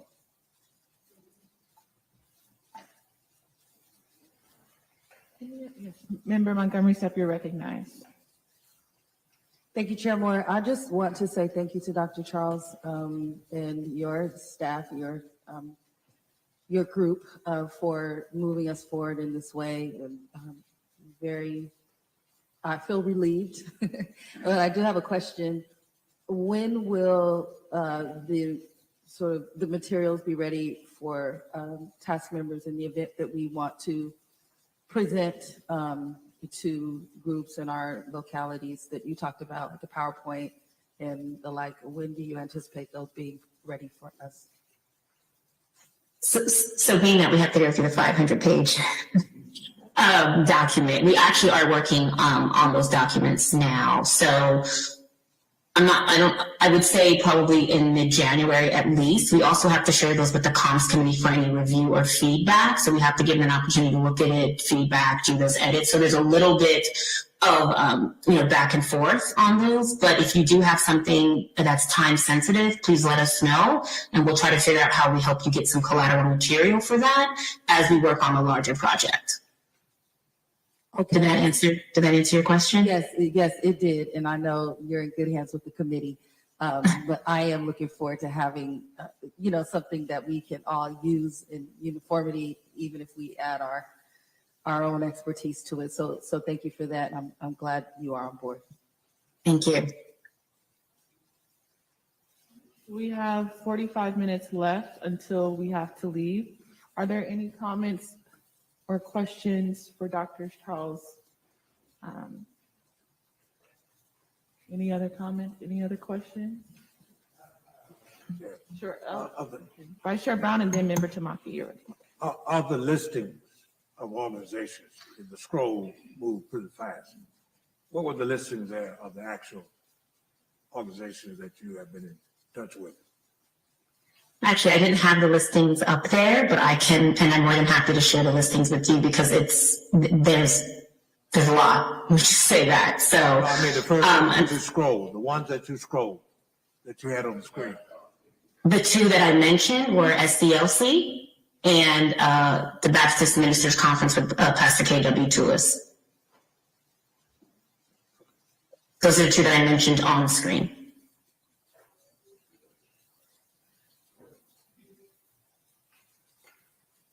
Member Tamaki, you're recognized. Thank you.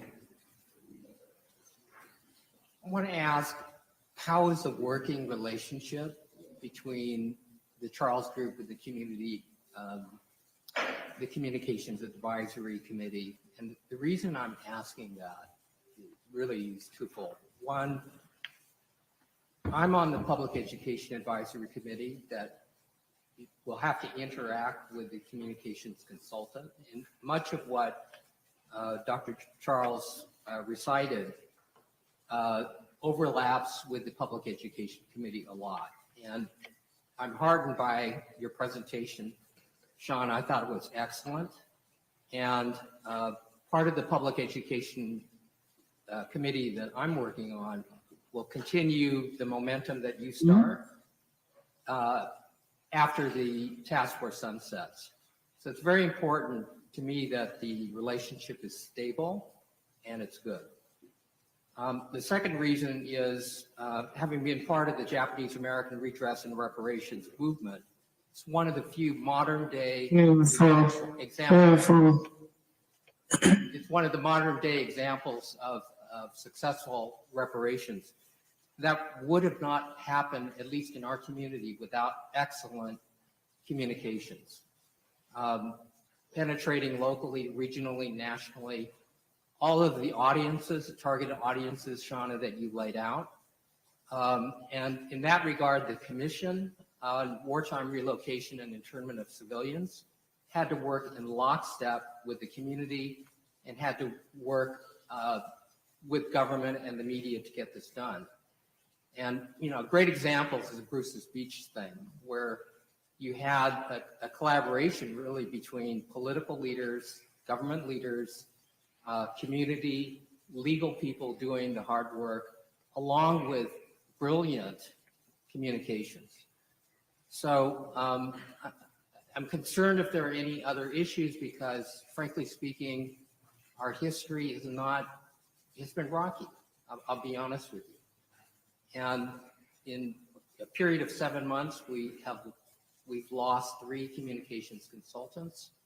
And so I want some discussion as to, are we on good footing now? I really love what I've heard, but I want to make sure that we're going to be working smoothly, cooperatively, collaboratively, without rancor, and in lockstep. And so I'm asking for a discussion on that level. Member Tamaki, are you asking me that question? I am, and also members of the advisory, the committee, Communications Advisory Committee, and if Michael Stoll is on the line, I'd love to hear from him as well.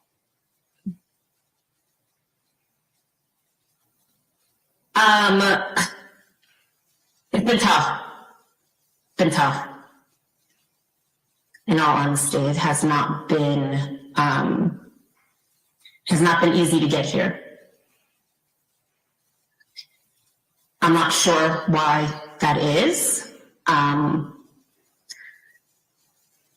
try to make sure it doesn't feel personal, but it's been a very tough journey to get here. There's been a number of challenges. working with the committee.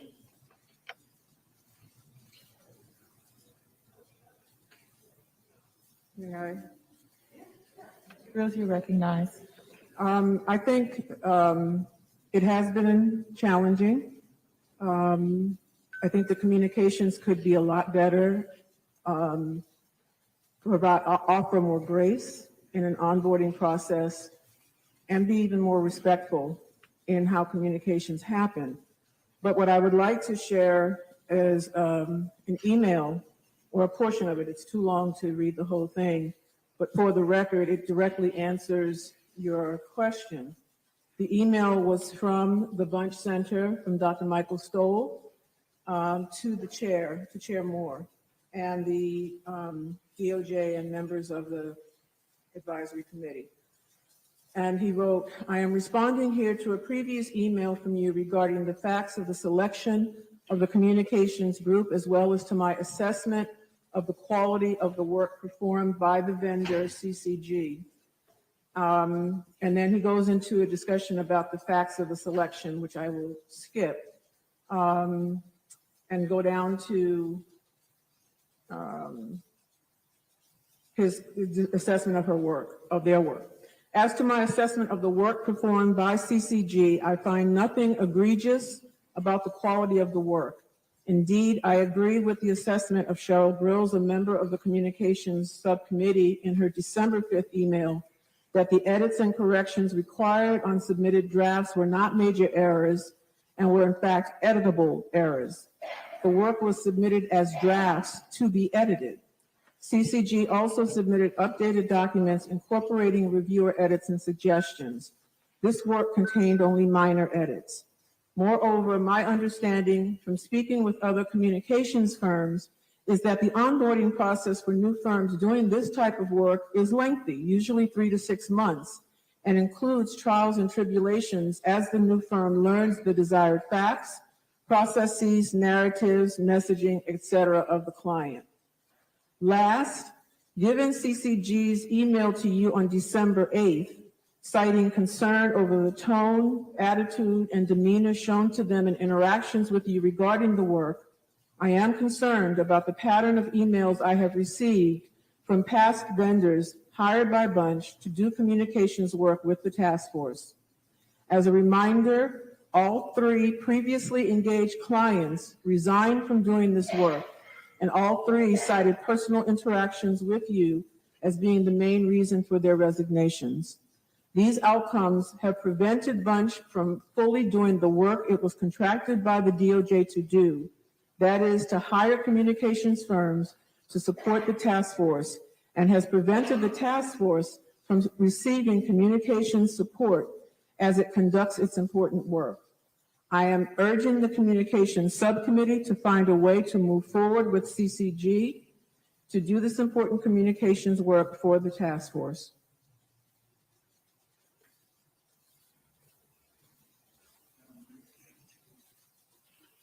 Madam Chair, Yes. Vice Chair Brown, you recognize. I call for the agenda to be moved.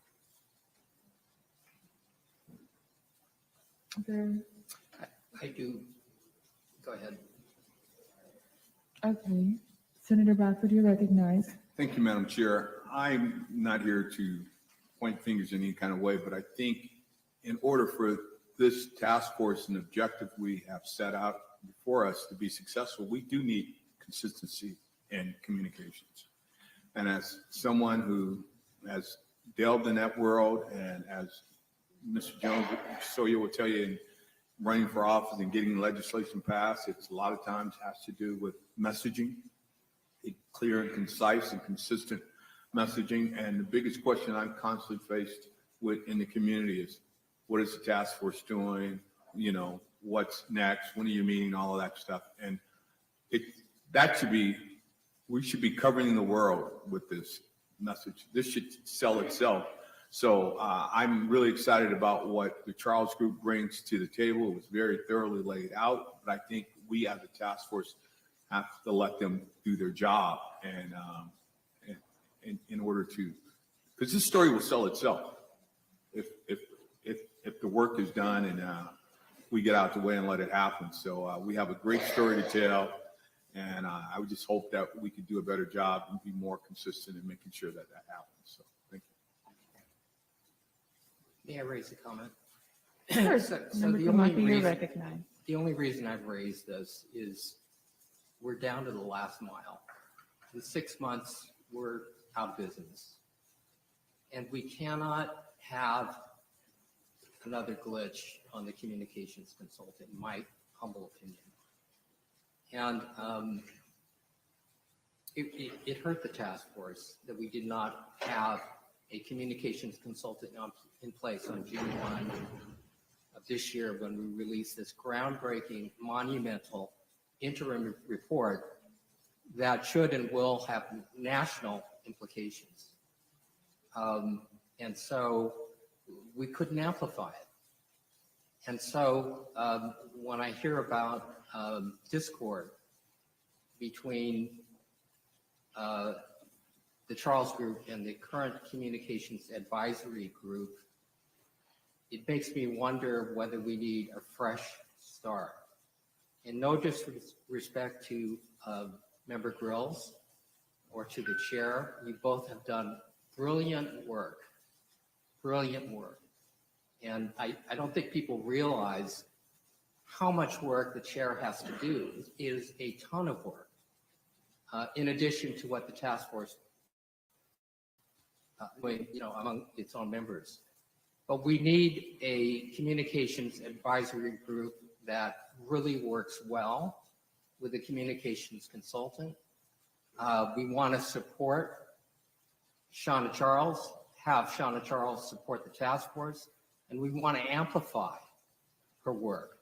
And each of the members here has networks, and there are legislators here that have their own communications staff that could augment and help move this along.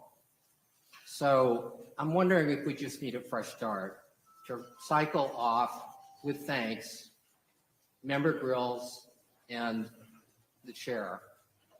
And again, I'm not yet making this a motion, but I'm just throwing it out here for discussion, that Senator Bradford and Jovan Scott Lewis cycle in as the communications advisory group. And the reason I mentioned Senator Bradford is because in his prior life, he was in marketing. He understands how communications is done. He's got a staff that is poised to help, and also communication staff to work in lockstep with the Charles Group. National Legislator of the Year with the Black Caucus National Association, and has statewide reach. And as I said, I think the Bruce's Beach is exemplary. It's a model of what we should be doing. And I mentioned Jovan Scott Lewis because as chair of a department at UC Berkeley, as professor of African American Studies, as someone who has to do communications and meetings with the press all the time, I think he is, ready to do this. And so, again, no disrespect, and with, in fact, the greatest respect to the chair and to Member Grills. In this last 6 months, I think it gives us an opportunity to have a fresh start, put the past behind us, stop this churning that has been going on, and allow us to move forward. And it also gives each member also the opportunity to establish a relationship with the Charles Group. So just because we've reconstituted this committee does not at all preclude the impact that the members will have individually. I'd like to hear some discussion on that, and if appropriate, I'll make a motion. One moment, would you like to entertain a motion at this time? I want to say something. Okay, Vice Chair Brown, you're recognized. Members of the task force, let's liken this situation to a beautiful dress or suit you may have. there are going to be wrinkles, but you don't throw the dress or the suit away because there are wrinkles. You get an iron or you get a steamer and you get the wrinkles out. And I think that we've gotten the wrinkles out. All we need to do is just go forward and to work with the group. The template has been presented. Time is of the essence. And I would move that we move on this matter and consider it ironed out. And that the Charles group heard what the concerns are. And we got to go forward. I move. I want to first recognize the motion that I think you were attempting to make. So would you like to entertain a motion at this time? I'll put it out there, and I wonder with Dorothea parliamentarian whether it has to be two motions. First motion being, should the motion being that the Communications Advisory Group be reconstituted. If that does not pass, then we don't get to the second motion, which would be to appoint Javon Scott Lewis if he's willing, and Senator Bradford if he's willing. You can do it all in one motion. We can do it all in one motion? Yes, you can reconstitute and set forth the new. All right, so here's my motion that with due regard, thanks, and no disrespect, and with gratefulness to the work of Cheryl Grills and Chair Moore, that the Communication Advisory Committee be reconstituted, and the new members would be Senator Bradford and Professor Javon Scott Lewis. Thank you, Member Tamaki. Is there a second on the motion? It has been properly moved by Member Tamaki and properly seconded by Member Jones Sawyer that the Communications Advisory Committee be reconstituted and for the new members to comprise of Member Javon Scott Lewis and Senator Bradford. Is there any discussion on the matter? I Bradford, you're recognized. I'm more than willing to assist in any kind of way on whatever committee, but if not needed, I would probably respectfully pass on being appointed on that committee. I will assist, but you want to leave one of the two that are currently there to continue on if that's the case. One moment, Member Grills, we have a hard cutoff time at 5:45, so just keep that in mind. And we have another advisory committee report back. Member Grills, you're recognized. Thank you. I just want to say for the record that I take this as no personal affront to me and my work on the advisory committee. And I agree wholeheartedly with the idea of reconstituting it. Our time is short and there's an awful lot that needs to be done. And I think that it probably could get done better with some fresh blood. I would amend my motion if I could, if Senator Bradford is unwilling that Monica Montgomery Stepp be appointed. And again, as I recall, in our San Francisco meeting, she had volunteered for this position. And again, being in government and experience as a councilwoman in San Diego, that she would be highly appropriate. Member Montgomery Stepp, you're recognized. Okay. We were doing good, y'all. We were doing real good. I was so happy. I understand. But I have to, since we're now having this conversation, which was somewhat of a surprise to me, and I don't know that, I guess we're agendized for it because the conversation hasn't stopped.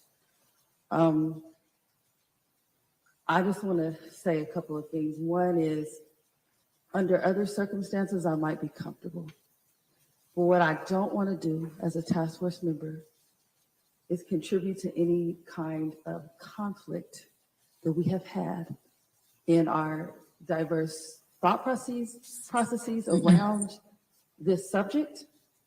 And what I have experienced, and have not been very vocal about it, but what I have experienced as as a continual disrespect of the decision that we made, the first decision that we made of our chair and vice chair. I have never been a part of a body that has to, that the full body makes decisions about agendas. That has never, and it started back then. And so, although I don't think that anyone, including the chair, is perfect, I think that we have had flubs. Part of that is because we've started online. What I don't want to do, I would be willing to serve, but not under these circumstances. I just want it to be, I do not feel comfortable, and it's been a pattern that I have seen that I'm just not comfortable with. If I could have more conversations about it offline, then I would even be willing to help us come to an understanding. We have not had that opportunity because of some of the rules that we have to follow. And that's a big problem and a part of this, which is also why I asked if this is even agendized, because I do also see conflict as far as procedure and how procedure has been used also to stop some of the business that we have had. And so that's where I'm at. And I also mean no disrespect. I talk about each and every one of you and how I'm just honored to be here, but I don't want to be part of any mess. And I just feel like that's what this boils down to. So I would respectfully decline as well.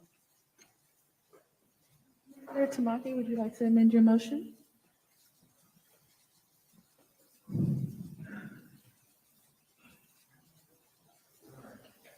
I will.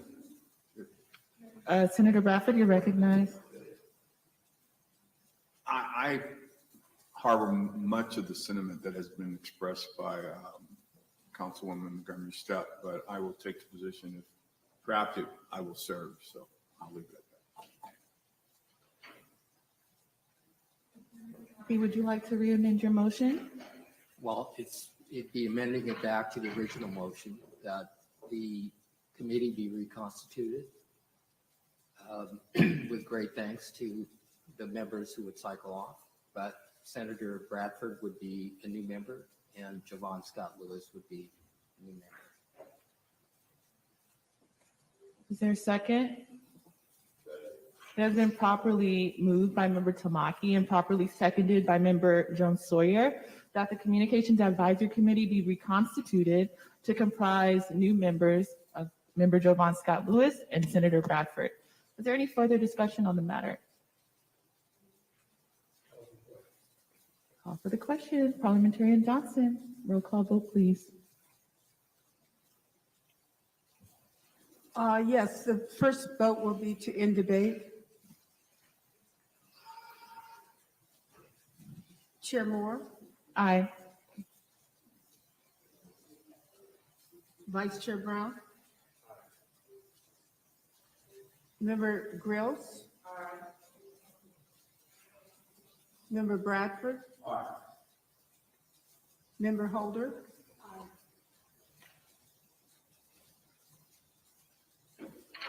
Member Jones Sawyer. I'm sorry. Member Montgomery Stepp. Member Tamaki. Aye. Madam Chair, there were 9 members present and voting. I wasn't called. Oh, I'm sorry. I was. Yeah, it's okay. My apologies. Aye. Okay, thank you. Madam Chair, there were 9 members present and voting. There were 9 ayes and 0 nays. I wish a roll call vote on the motion. That was a roll call on ending debate. All right, so So now we'll go, yeah, the motion passed to end debate, and we will now go to the main motion. Correct. And I will begin again with Chair Moore. Aye. Vice Chair Brown. Aye.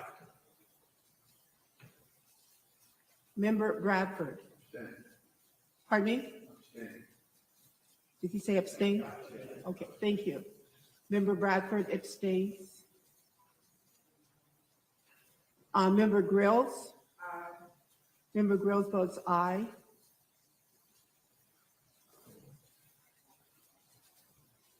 Member Holder? Aye. Member Holder votes aye.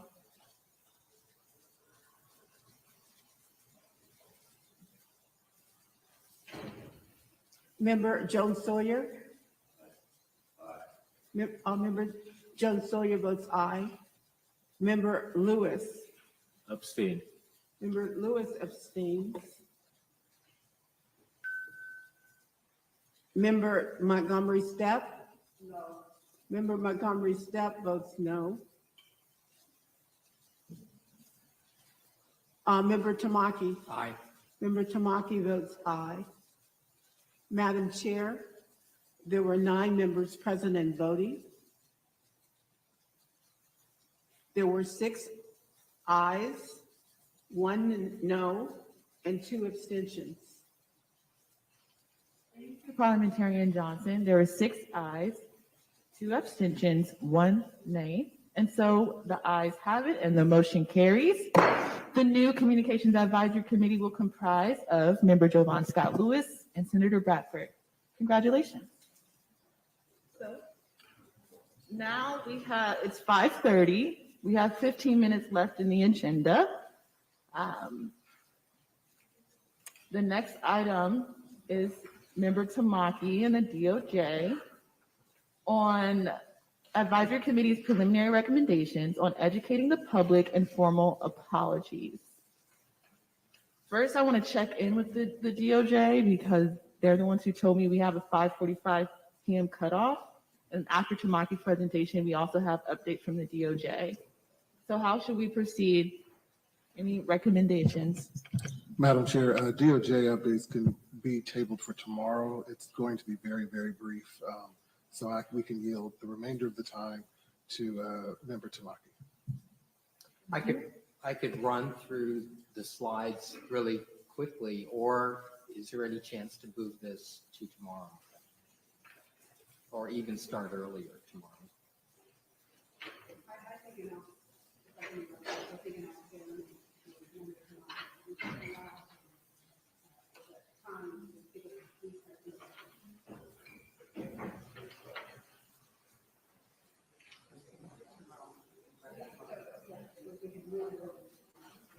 Madam Chair, I just learned that we do not have a hard stop tomorrow. So if we needed to go over in order to accommodate moving both Member Tamaki and DOJ to tomorrow, we would have more flexibility to do that.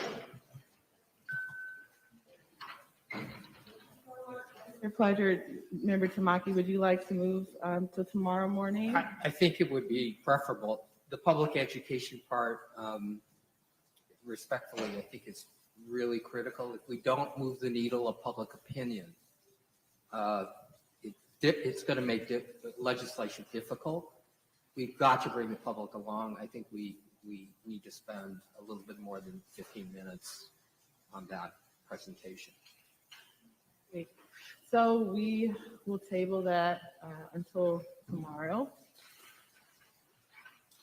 Okay, any last comments from task force members before we recess until tomorrow at 9 a.m.?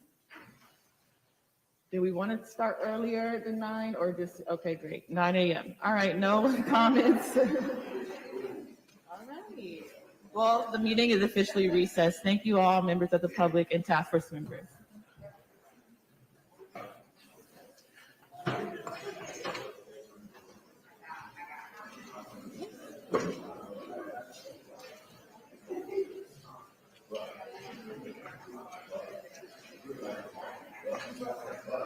The way it currently stands, forced labor, slavery takes precedence over rehabilitation and public safety.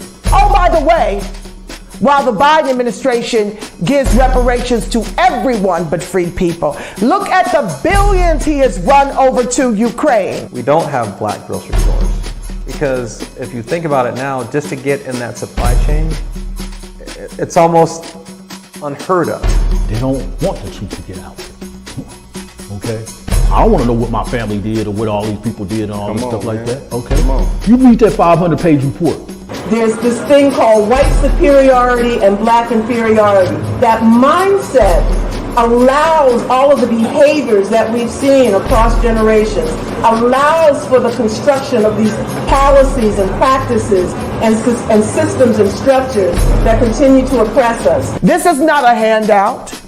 This is a debt that is owed. You know, Allensworth was like the internet of his time in 1904, 1905. The total black population in California is about 2.6 million, and then of that, the descendants compose about 2.2 million of that.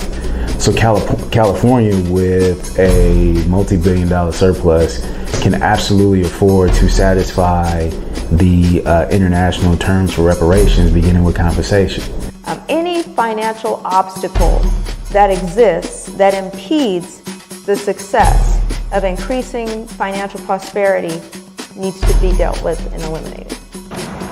No matter where we've been, no matter what part of this fight we've been in, we've been harmed, and we've had harm done to us specifically. When I got to Los Angeles, this was some of the worst segregation I'd ever seen. And remember, I'm telling you, I'm from Mississippi. Because as you can see, I'm giving you broken history right now, you know? But I had to give it to you guys today. I said, no, I got to show them this because it's so precious and nobody really knows about it. Black people don't have that kind of luxury. Our historically black communities have been redistricted multiple times. Now listen, if you can't handle the TR roof, don't tune in.